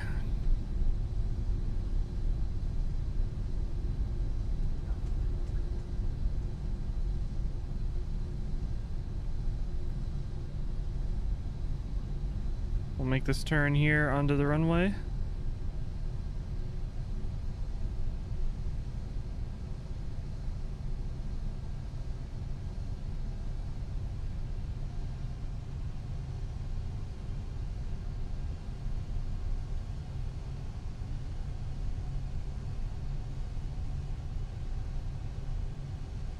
There we go.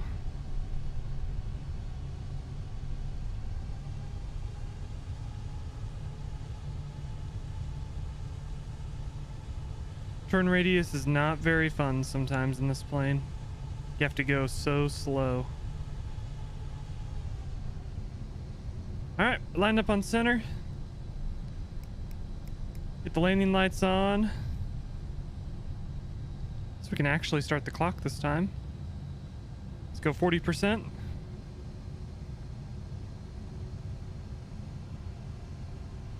We're stable. Off the brakes. And toga.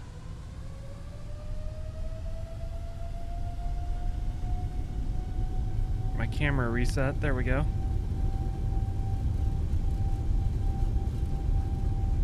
There's 80 knots.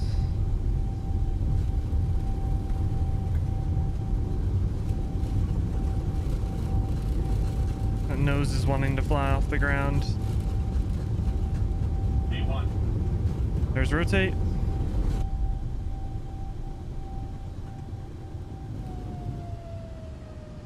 Hello?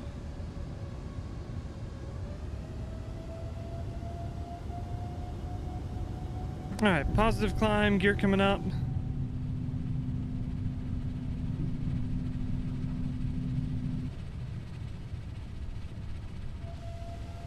I don't know why the engines decided to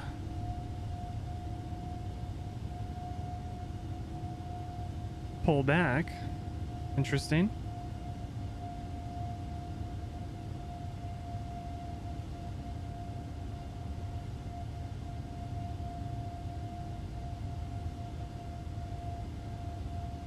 Make a left-hand turn here.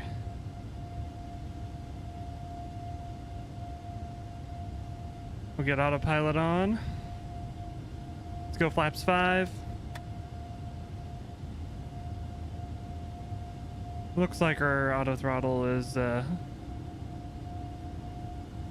working now. Got flaps 1.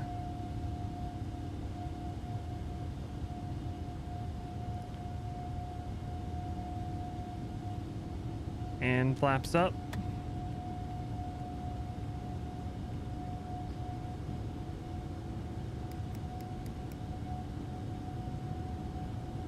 I'm cute. I don't know about that. I'm tired. Alright, we're gonna get a bank angle warning. Bank angle. Yep, Bank there angle. it is. It's a bug. Alright, there's 5,000, our top altitude. It's kind of all over the place, the plane is. Bank angle. Bank angle. Bank angle. Bank angle. So we'll stick at 5,000 for the top altitude for now so we get through this turn. Start throwing too much stuff at it, it might start freaking out a little bit more.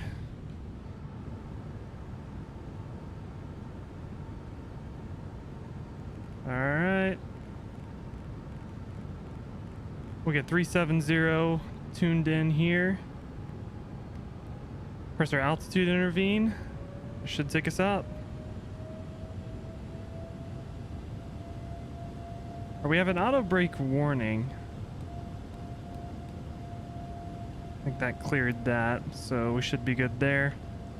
Jump down here after takeoff, landing gears up, flaps are up, so we're good. Bank angle. Bank angle. Get another bank angle.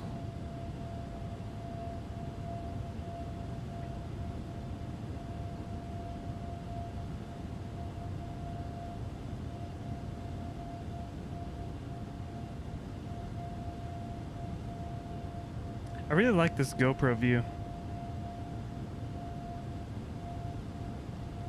If you look at like videos on YouTube or something, they always have the GoPro mounted here.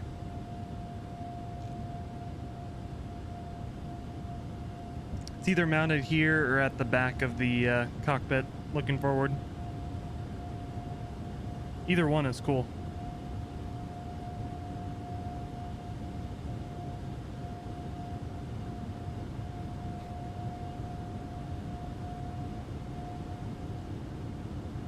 All right, we're through 10,000 feet. We'll get the landing lights off, our taxi lights and everything.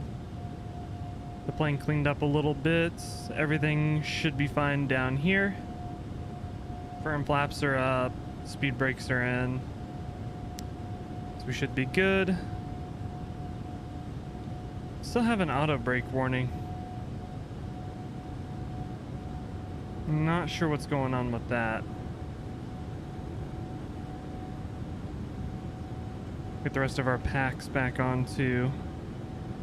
I guess we can turn off the APU as well. We don't need that on.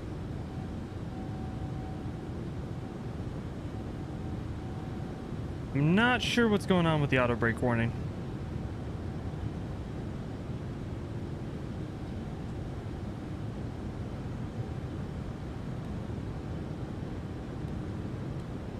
If I set auto brake, it goes away.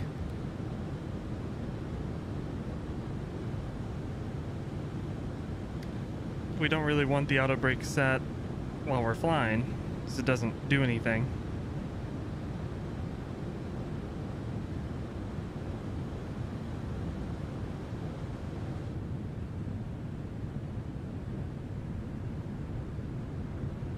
There's Louisville down there. The central hub of UPS.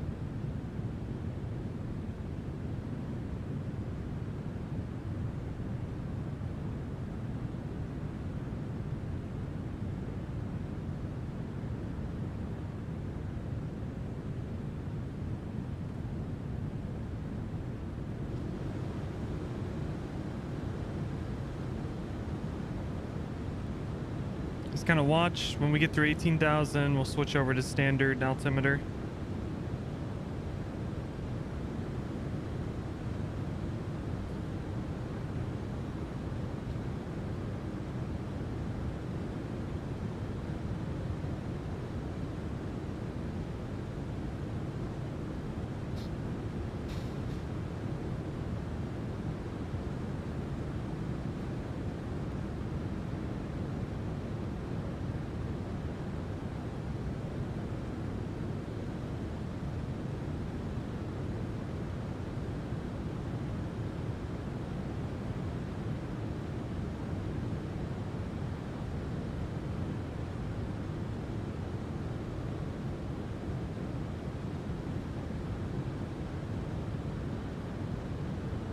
Also have this descent profile thing, which is kind of concerning to me, but hopefully that corrects itself once we put in arrival, kind of like it did last time. There's 18,000. Switch over to standard.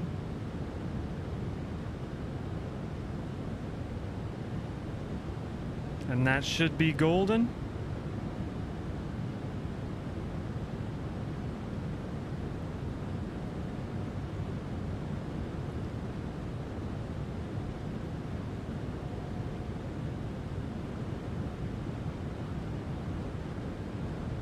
And we are on our way.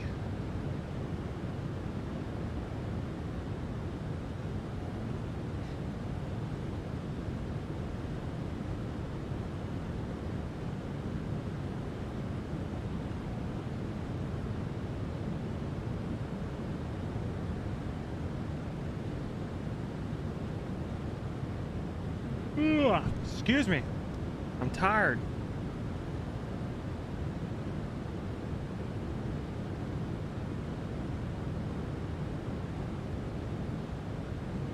I'm curious what people have as their... I didn't know this was something Honeycomb had on their website. I was just looking to see if they had their pre-orders set up. Now I'm curious how people have the stuff mounted to their desk. 'Cause that's an issue I'm having where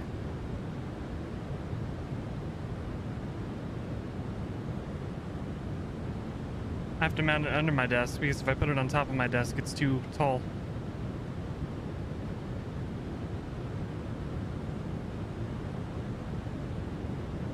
This dude just has it like that, but he has a keyboard drawer, which is interesting. I ain't seen one of those in ages.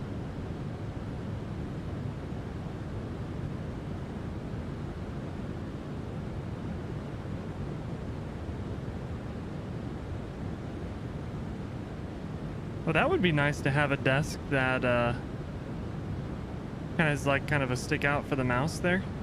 See?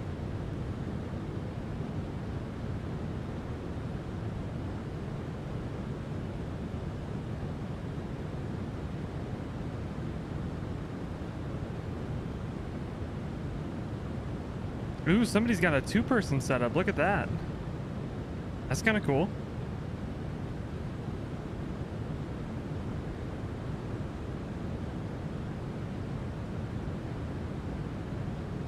Got their tablet with the FMC on it. See, they've got a bar. There's people on Etsy that make a metal bar that goes across the top so you can mount it easier to the bottom of your desk. It looks like they have that going on, which is kind of cool.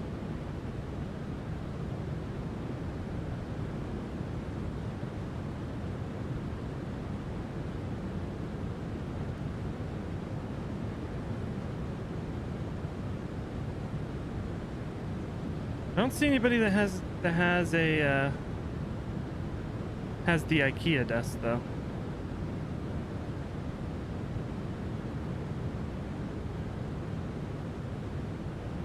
That is a super complicated setup. Holy crap. It's got the Thrustmaster yoke, Honeycomb throttle, Logitech panels. They must be some kind of music maker or something. They have chart printouts, paper checklists, but the monitors are over here, so they'd be sitting at like an angle. Huh. Interesting. It looks like the primary use for their setup is music though, because they have the keyboard here and then all the mixers and everything. So it looks like that's what their primary thing is. Here's another two-person setup.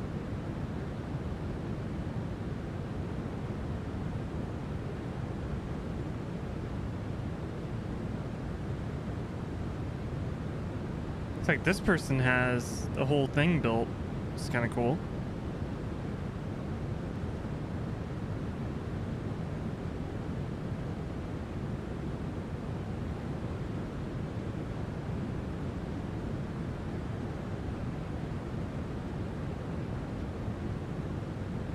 I think we've looped back around. No, maybe not. Oh, yeah, we have. Huh. So I was just looking to see if they had the pre-orders up for their new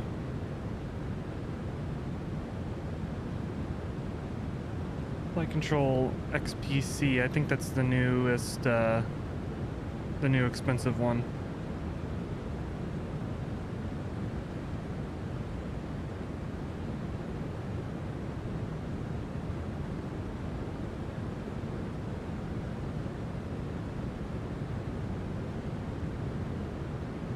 Okay. So I'm looking at, in terms of like a yoke, probably just saving up and taking the plunge on the Thrustmaster one. Because I've heard a lot of good things about this one.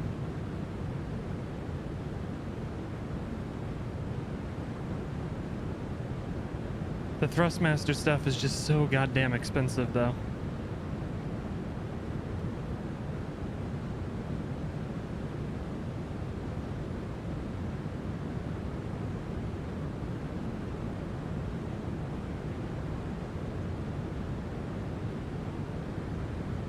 Looks like it's compatible with Xbox. Although I feel like if you're spending $500 on a yoke, you probably have a PC. I don't know, maybe it's just me.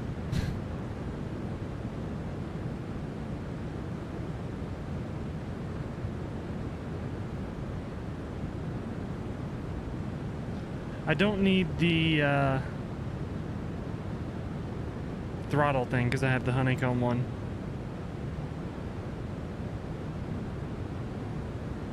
You can configure? How can I configure?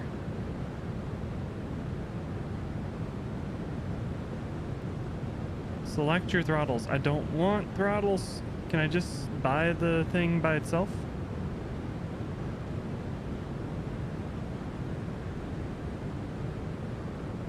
Oh, you can. It's $400. Holy crap.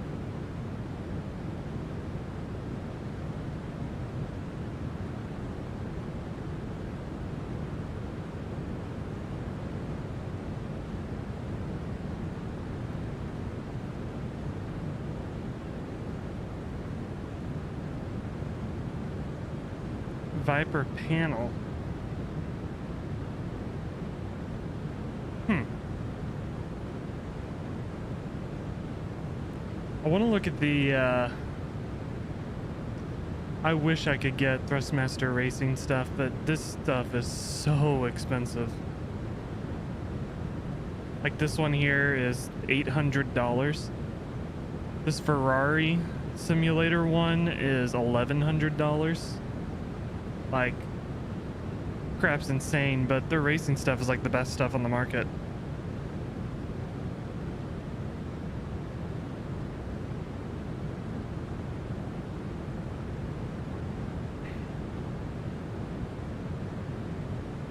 It'd be nice to be rich. I forgot they had a gaming controller.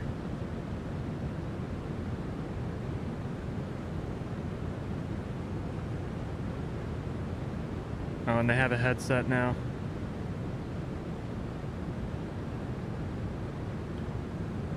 T-Flight US Air Force Edition. Oh boy.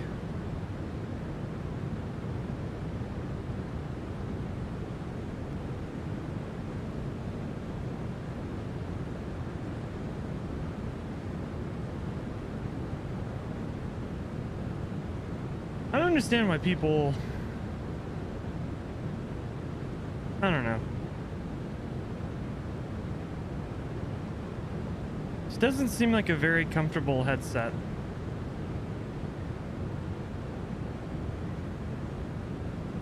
Oh, not my thing.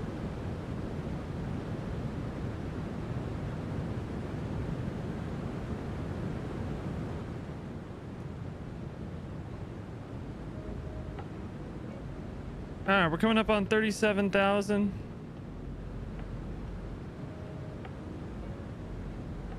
Headed up to our cruise altitude. So now I'm gonna go in. Hopefully when we put in the arrival, it'll fix our problem we're having with the vertical deviation. So let's get that plugged in. Like a flights, approaches.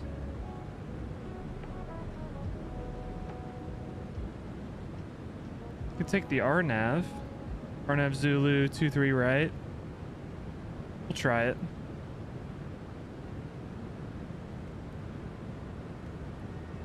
RNAV Zulu 23 right. Butts transition. But Alden 3 Tive.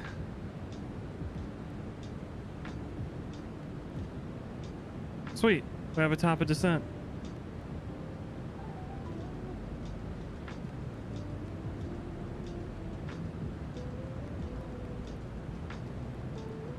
Sweet. I wonder if we can go forecast. Can't request in this plane. You can do that in the PMDG. That's all right.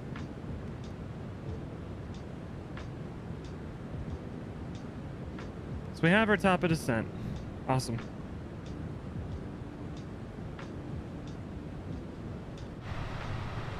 Can go get a view that I really like.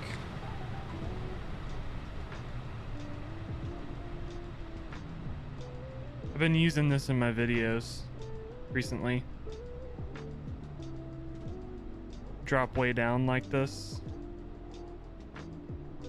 And then zoom in.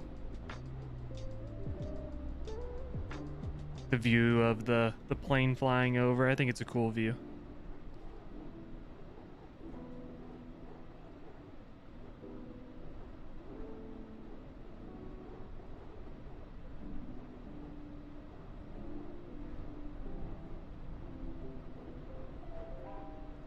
What the fuck is this website doing? Oh my god. SimAware is a little broken. I'm just gonna trust that there's not ETC. Charlotte Tower is on, but we're not going to Charlotte. We're going to Raleigh. So it should be fine.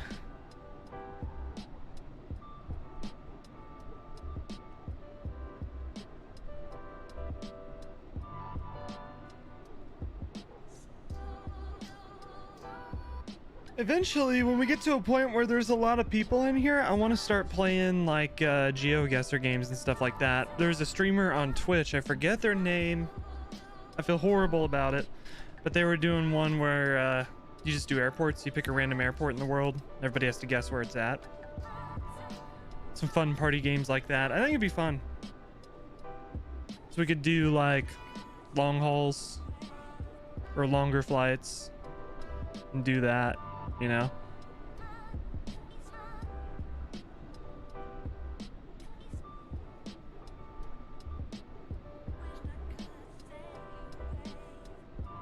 My Firefox is all sorts of buggy at the moment. Nice. I feel like this is turning for some reason.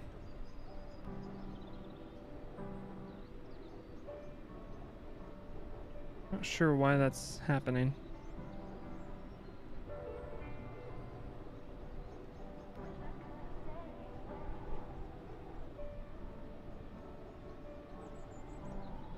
It is turning.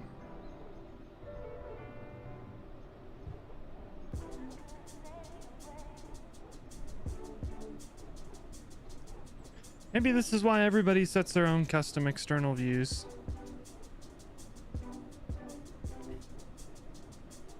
This showcase camera, it's rotating at the moment.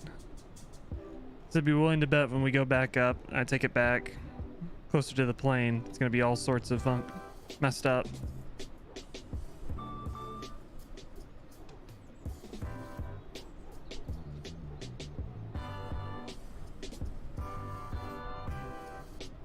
Okay, I'm curious.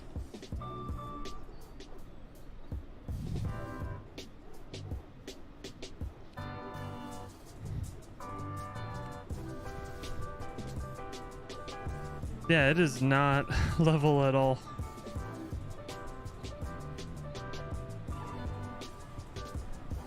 I don't know what the heck is going on with that.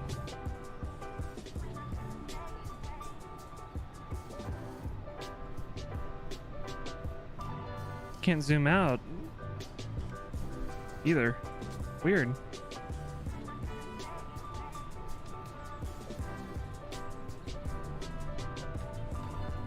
We'll do this.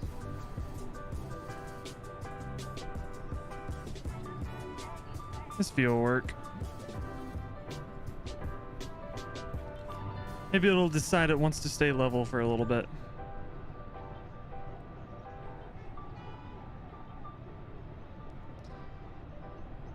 So I got Navigraph up on my other screen, so once we get to BKW, I'll have to jump back in because they'll start descending pretty soon after that.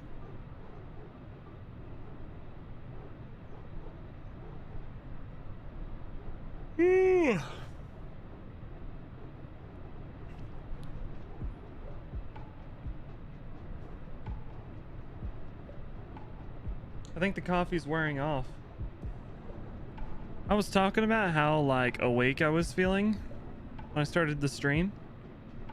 And how I'm not going to feel awake at 11 o'clock at night when I'm still working. I'm already not feeling as awake.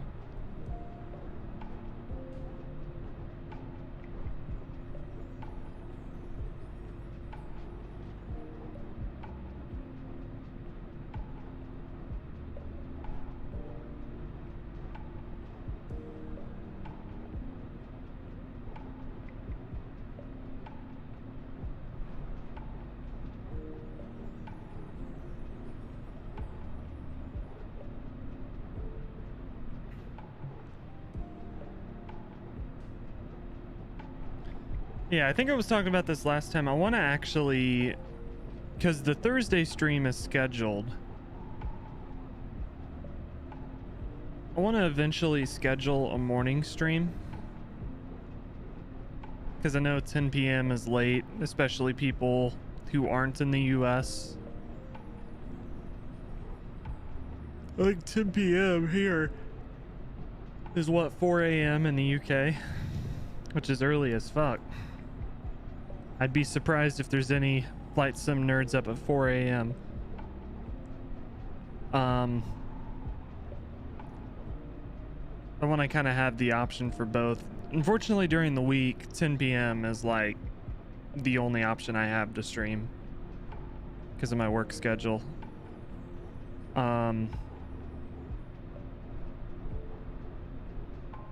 Unfortunately.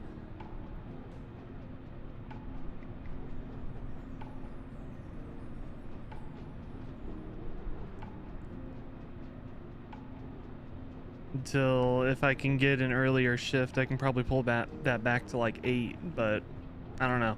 We'll just have to see. I can't make any guarantees.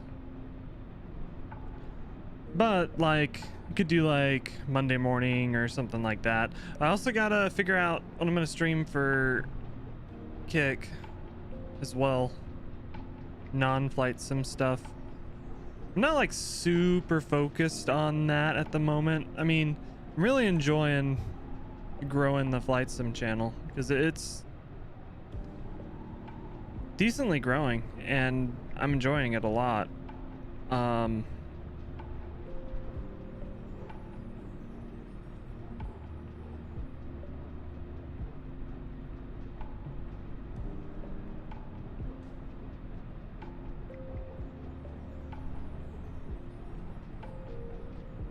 But I don't know, with the work schedule at the moment, it's kind of hard to have consistency and try to get more than just one stream in a week. But the good thing about YouTube is the streams that I do also count as kind of like an upload, which is nice, because then the streams get recommended over the YouTube algorithm, which is pretty cool, which I'm a fan of.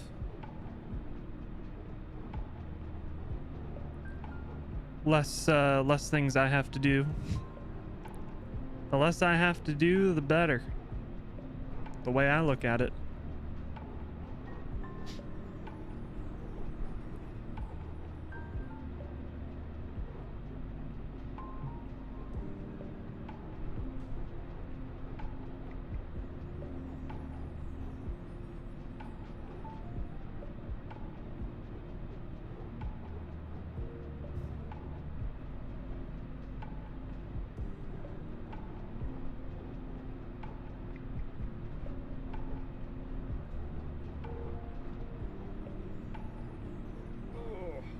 I feel like this week's gonna be a really slow week. Was it last week we had the Titanic submarine going on? I don't know if anything crazy is gonna happen this week.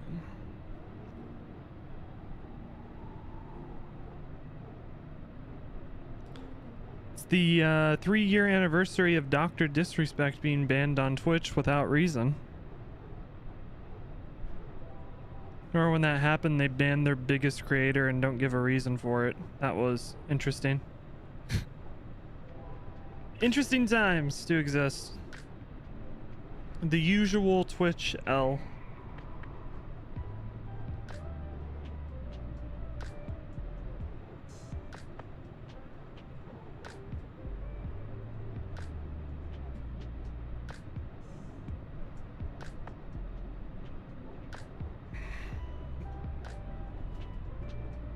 I feel like then the writing was on the wall for Twitch. And the writing is still on the wall. Just nobody's seeing it. Alright, we're crossing BKW, so we'll jump inside. Still have a little ways to go before top a drop. This once we get a little bit closer to Tivay, and start worrying about descending.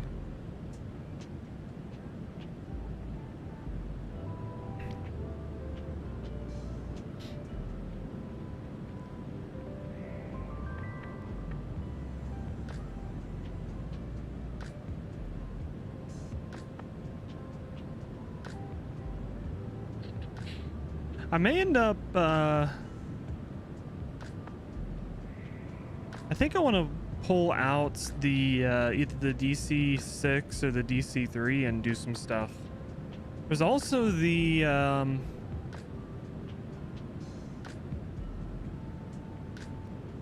oh, who makes it?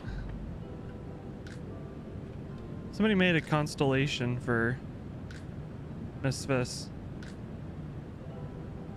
I don't know if it's good though.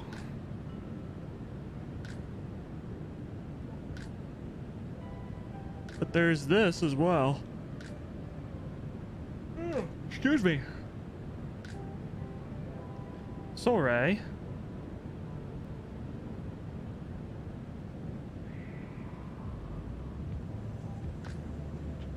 This is my favorite plane.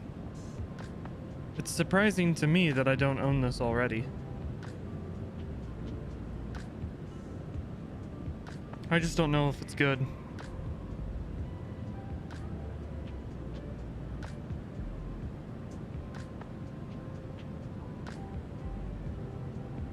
I don't want to spend 46 bucks on an add-on if it's not worth 46 bucks, you know what I mean? I don't know anything about Red Wing.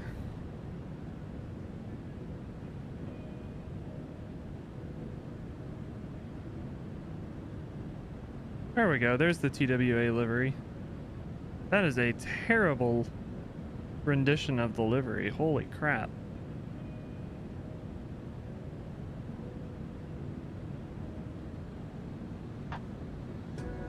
I wonder, I'm gonna go to Flight Sim 2.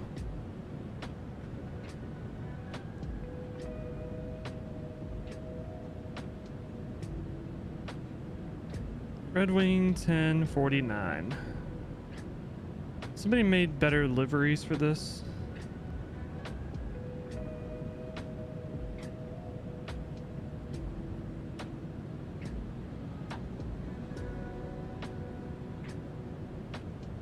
Nobody's made a real solid TWA livery. There's the silver one, but it's kind of eh.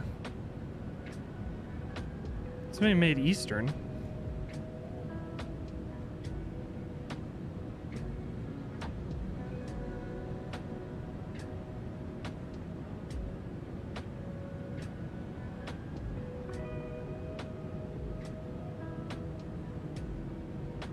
Hello. I don't know. This just looks funky.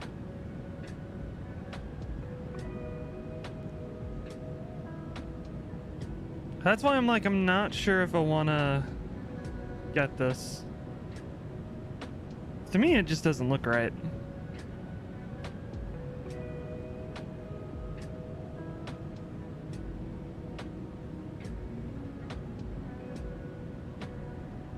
It's the Lufthansa one.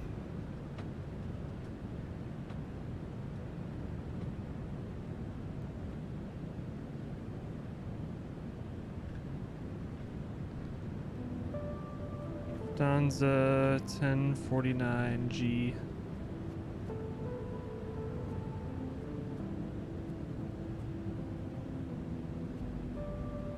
See if we can find one with the radome. The radar nose.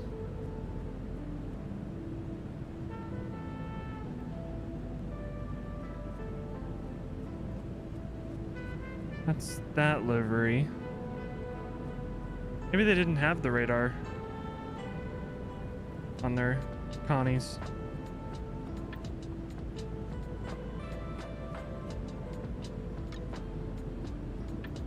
But still, like, to me, though,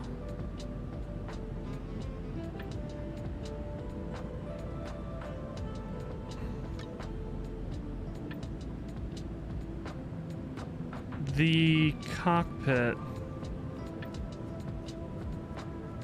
doesn't look right. Like the windows.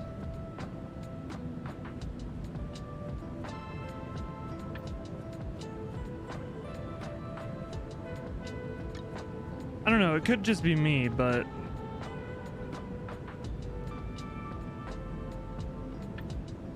this doesn't look right. But I do, what was the point I was trying to make? Oh, I do want to start flying some of the older planes because they're fun to fly. The DC6, DC3. I don't know if I'll do those in live streams because I'm not sure if that's really like the popular stuff that people want to watch. But I might do them in some videos. Chop them up and edit them, ship them, that kind of thing.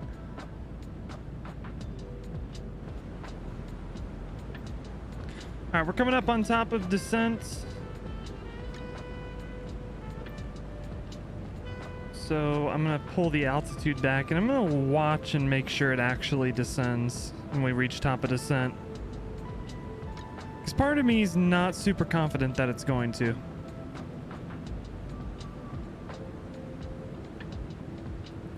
$6,000 we'll set here so we get closer.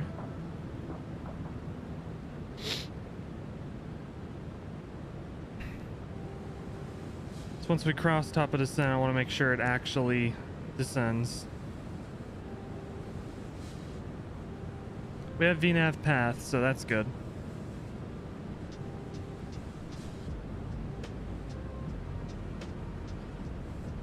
We can do the descent checklist. Recalls checked, auto brake. We'll do the same thing we did, auto brake 2, landing data. The approach is already briefed. We'll do the landing data real quick. Let's go to progress. We're gonna have 30.8. We have 34 right now, so we need to subtract 3.2. Should bring us to 590. 598.5.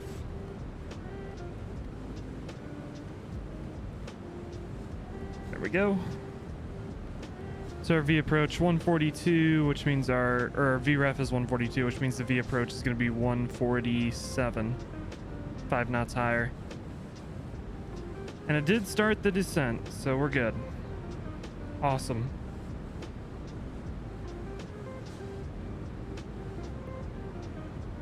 That's what I wanted to see.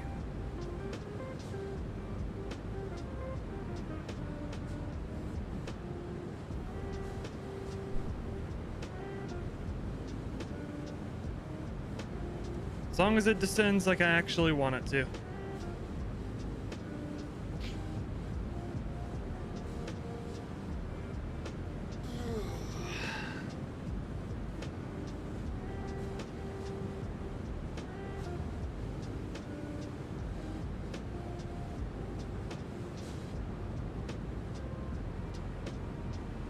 I need to go get me some K-cups so I don't have to buy coffee every time I want coffee.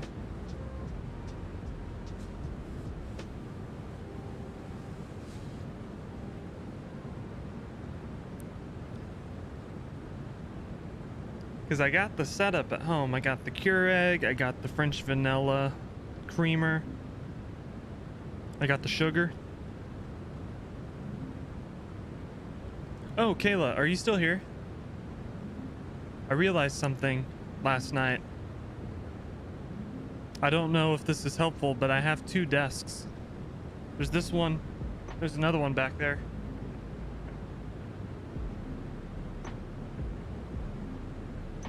The one behind me we got on Facebook Marketplace for like $5.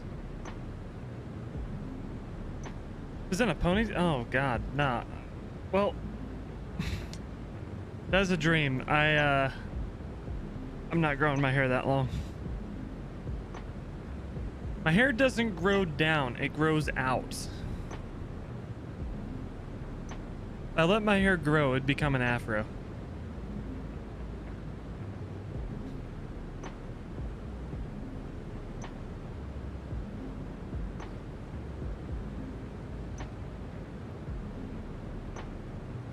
I'll cut you a deal.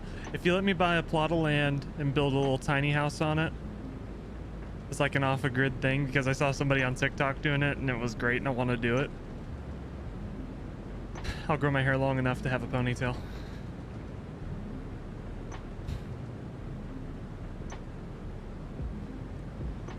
It's a series on TikTok where this guy, he bought a plot of land and it had a shed on it, and he turned the shed into a little tiny house. For like, his idea was to live off the grid in the tiny house. But I'm like, that's kind of cool. Like, that seems like a really fun project. Not that I would like live in the tiny house, but like a little, you know, it's a little shack. Want to get away from people. He had like a little wood burning stove as heat, and then like propane. He built a kitchen in it and had like propane stuff to cook and everything. It was kind of cool. Oh, I hated it. You hated it? Okay, good. Because I ain't doing that.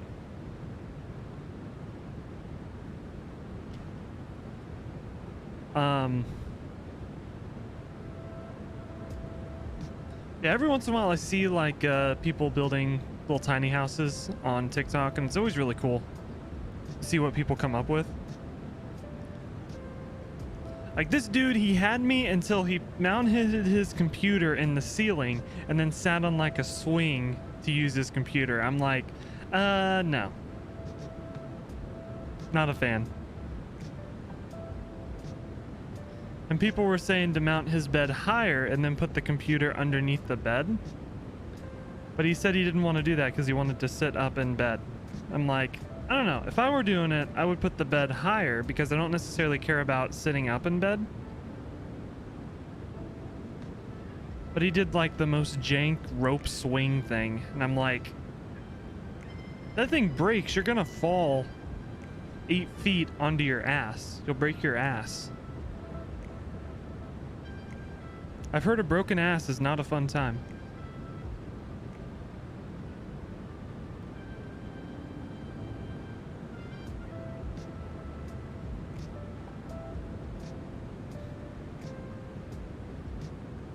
You're staying in a tiny house in Tulsa?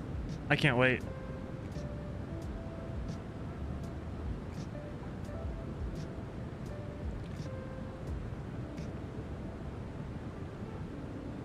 But outside of the stupid computer in the ceiling BS, like the stuff he did was cool because it was a 12 by 12 shed that he sealed, insulated, put up drywall, everything, the whole 9 yards. And then he built like a cat deck because he had a cat that's an indoor cat.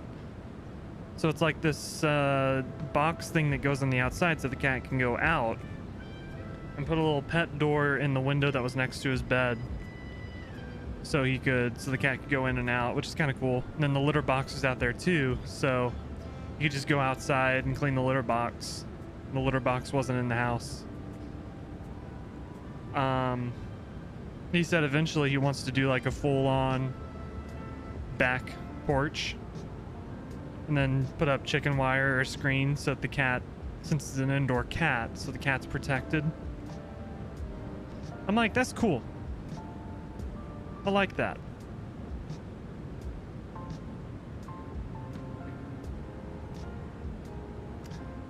Although I don't think I could ever live full time in a tiny house. I feel like I'd get claustrophobic. I need some space. Like a 12 by 12, my room.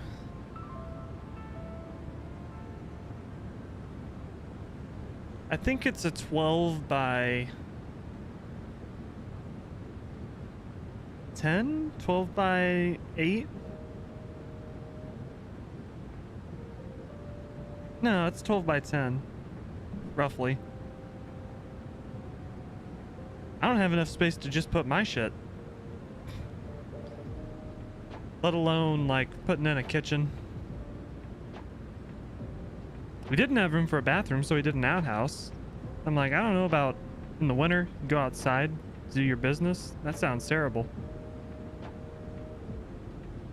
I know that was like the norm for the longest time, but still.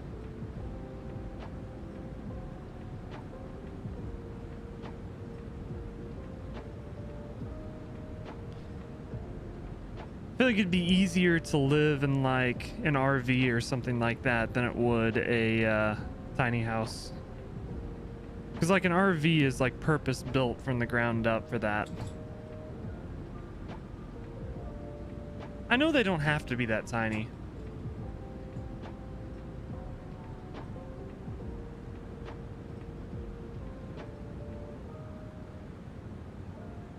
I think I'd be more in the realm of like a small house than a tiny house, you know.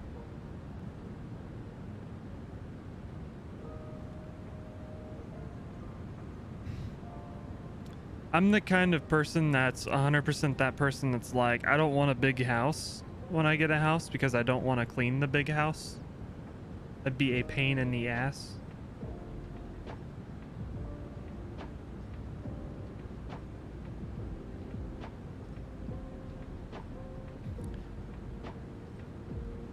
Or I used to be like, you'd see like a giant house and be like, oh man, that would be a pain to clean. But then I finally had the realization that people that have massive houses probably pay somebody to clean their house.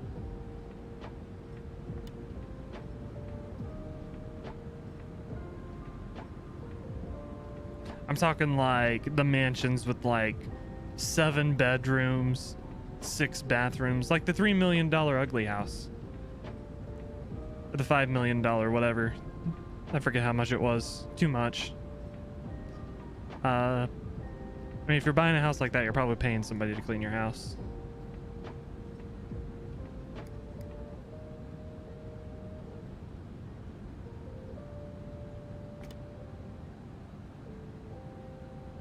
But regardless, on the topic of tiny houses, I do really love watching those videos just to see what people do with the houses, because it is super interesting. All right, approach checklist, altimeters, good.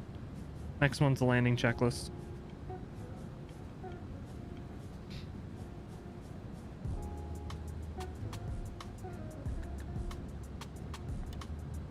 I keep the speed brakes out just a little bit. Helps slow down. Ooh, I'm gonna break immersion real quick. Hold on.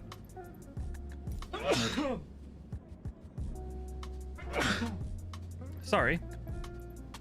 Experimental. Replay tool. On. Apply and save. Boom. We'll give you guys a replay. Or 2.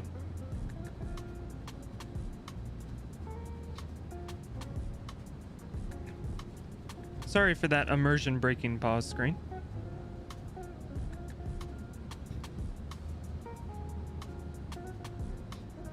You have to turn it back on every single time you restart the sim, so I always forget to do it.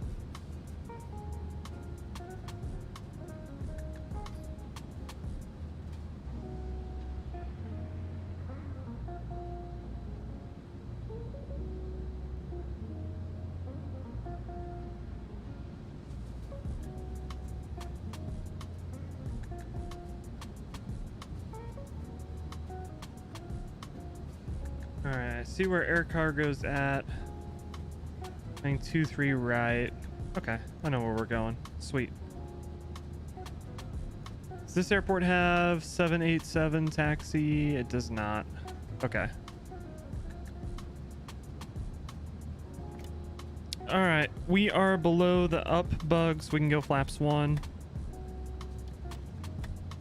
There we go.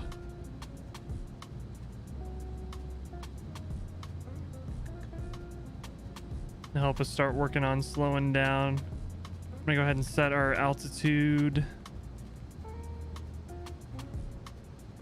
to 100 feet above airport elevation. So 600 feet. Our minimum's 750 or 760 rather. So we'll get that set.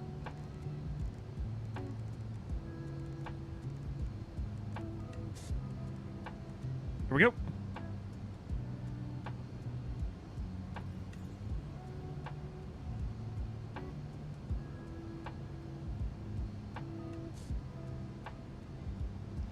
crossing butts. Haha, butts. Which means we're on the RNAV now. We go ahead and go flaps 5. And we'll pull our speed back to match about 180 knots.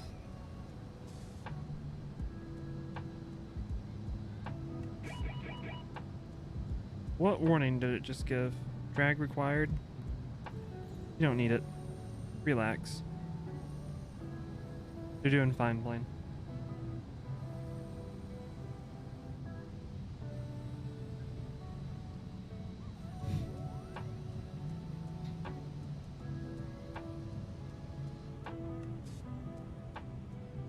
Y'all will get to watch me struggle with the replay tool.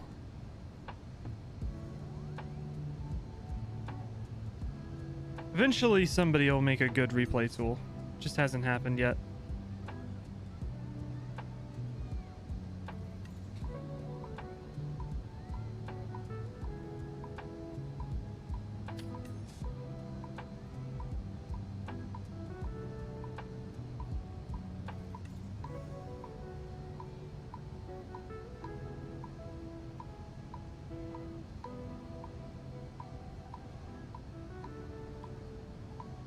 Alright, once we make this turn, I'll turn off the music. We'll get ready to land. I can see the airport out here. See the lights flashing in the distance.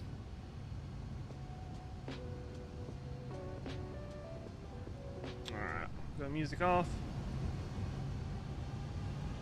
The volume turned up just a touch. There we go.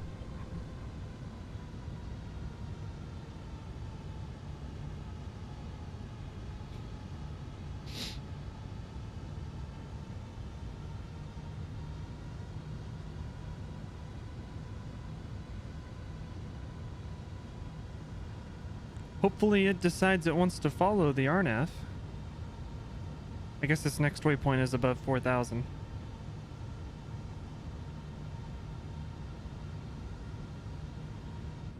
Should be fine.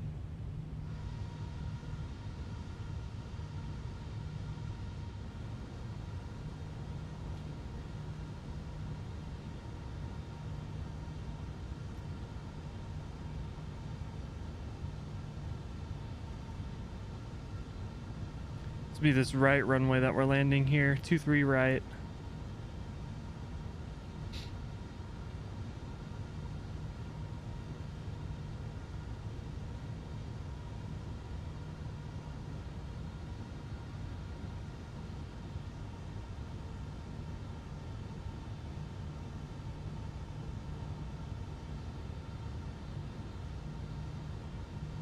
Maybe. Okay, there it goes. It's turning now. I was getting worried for a second that it wasn't going to turn. Alright, flaps 10.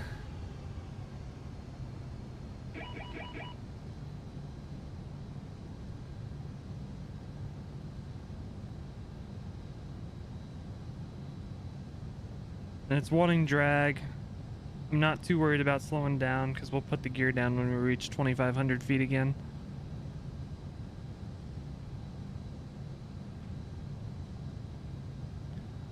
So we still got 20 miles to go, so I might set 160. Go flaps 20.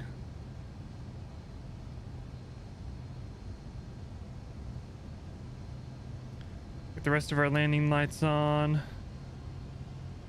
The wing lights on for visibility's sake too.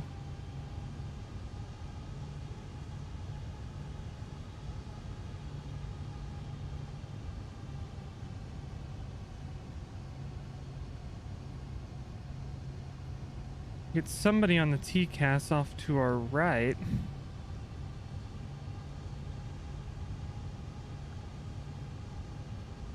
Check SimAware. 2,500.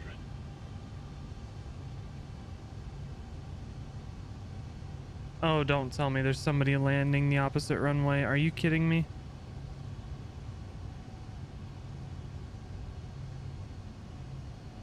Bro.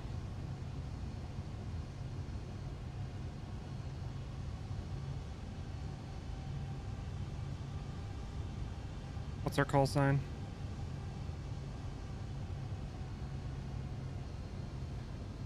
Raleigh traffic, UPS 1276 heavies on a 5-mile final, runway 23 right, Raleigh traffic.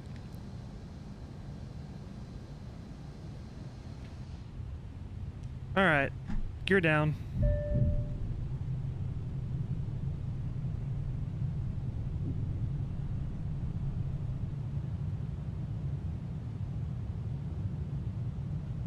Boom, gears down. Start pulling the speed back. Let's set 147. Flaps 25 and flaps 30.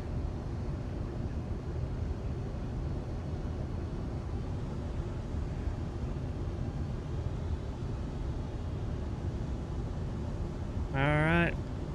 My throttles. Speed brakes arm, landing gears down, flaps are down. Should be auto throttle disconnect. Autopilot disconnects my airplane. Let's land this thing. 1,000. Oh, I forgot I need to do...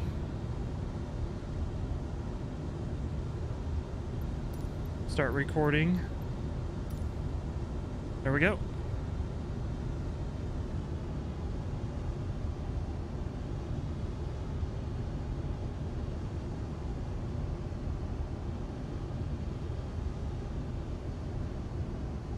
Keep the power coming back because we're a little bit high.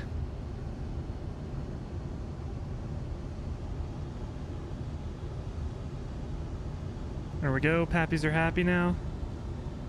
500.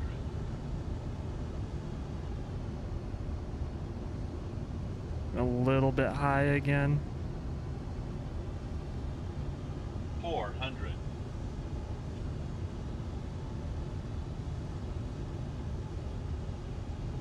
300. Minimum. Continue. We're stable. 200.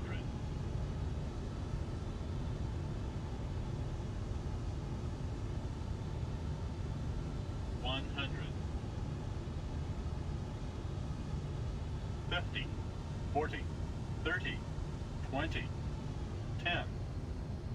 All right, set it down. Down. Get reverse. Get some reverse power.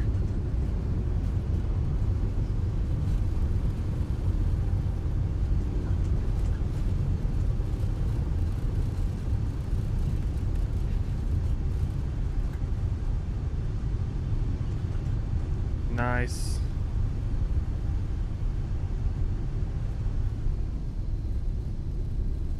Reversers are out.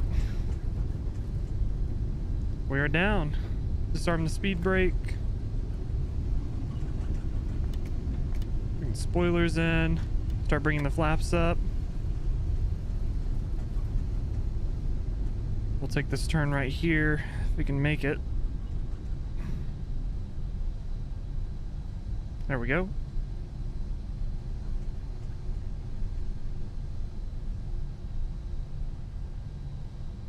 Try to make this turn. It decides it wants to do it.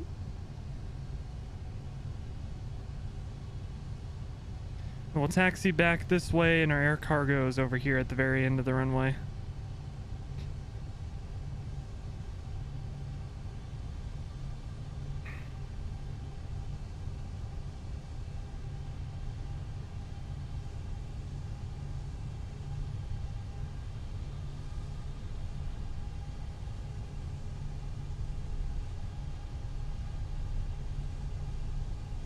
There we go. Made the turn.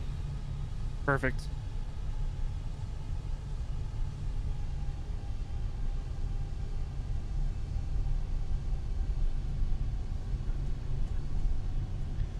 See, no question about it. Get the APU started. Get the landing lights off. Strobe and wing light off. Stop the clock. Just about 1 hour flight time.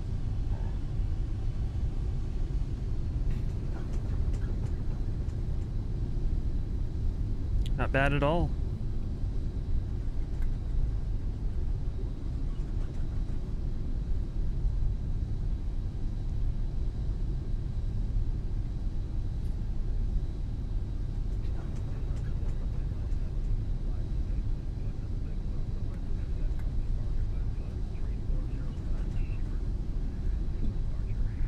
Light traffic.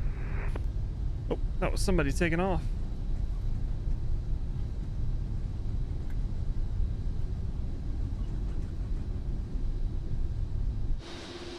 There's probably... There they are over there. Looks like a Delta taking off out of here. Delta A320. This is the cargo ramp over here. We'll find a place where hopefully we can fit. Hopefully.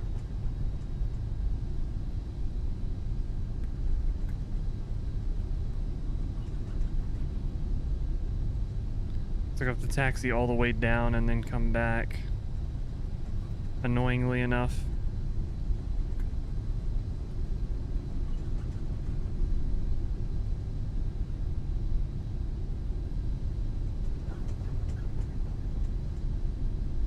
I don't know which cargo ramp UPS uses, so we'll just park at one of them.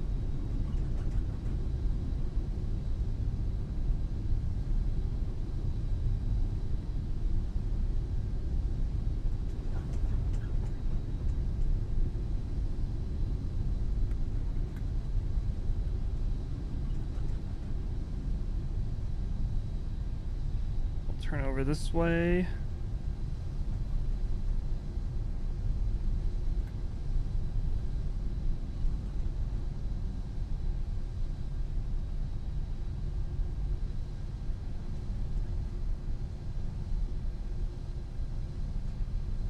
No, the 747-8 does not come to this airport, so not exactly built for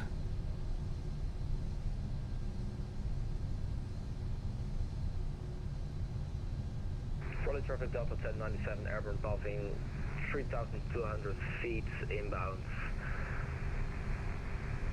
Qatar, final call for Raleigh traffic. taxiways aren't exactly built for 747. There's that other traffic there. The jet that just took off is down there. So what I'm gonna do is I'm just gonna kind of pick a random place here and park up.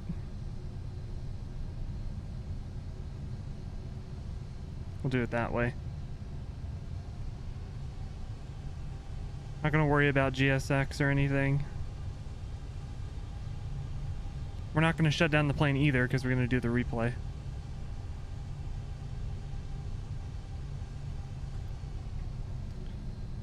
So we'll park here.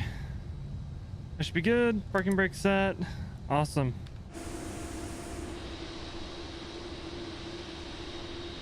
Welcome to Raleigh. Leg 2 of 2 complete. So I'll go ahead and get the flaps coming down and get the plane set back up for the landing so we can do the replay properly. You can watch the flaps come down back here.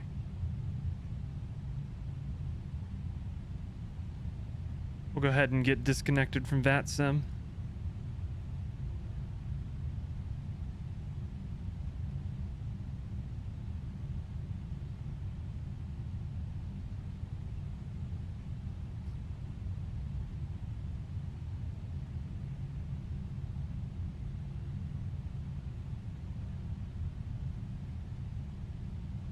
These flaps take a while.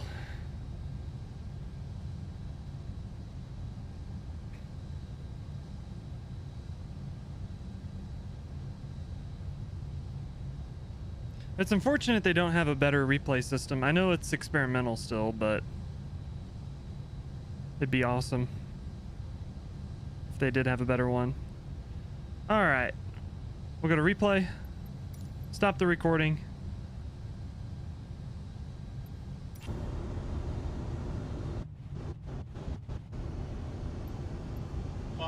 Get a little bit closer there. 300. There we go. What the nut? I don't know what's going on with that stall warning.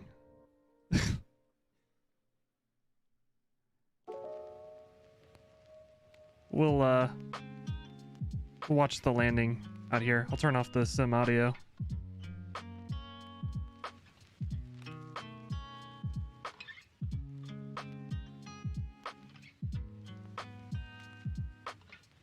There we go. I don't know if I do reverse thrust on my throttles, it'll show the reversers. I guess not.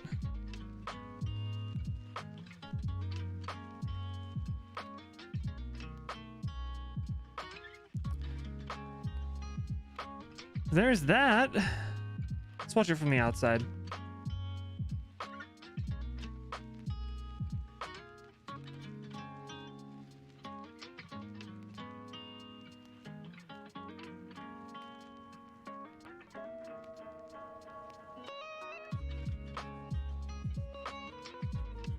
There we go.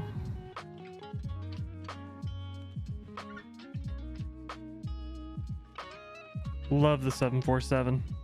Such a good looking plane.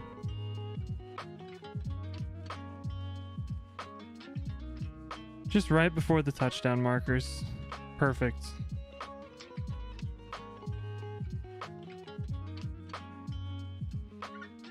How about that?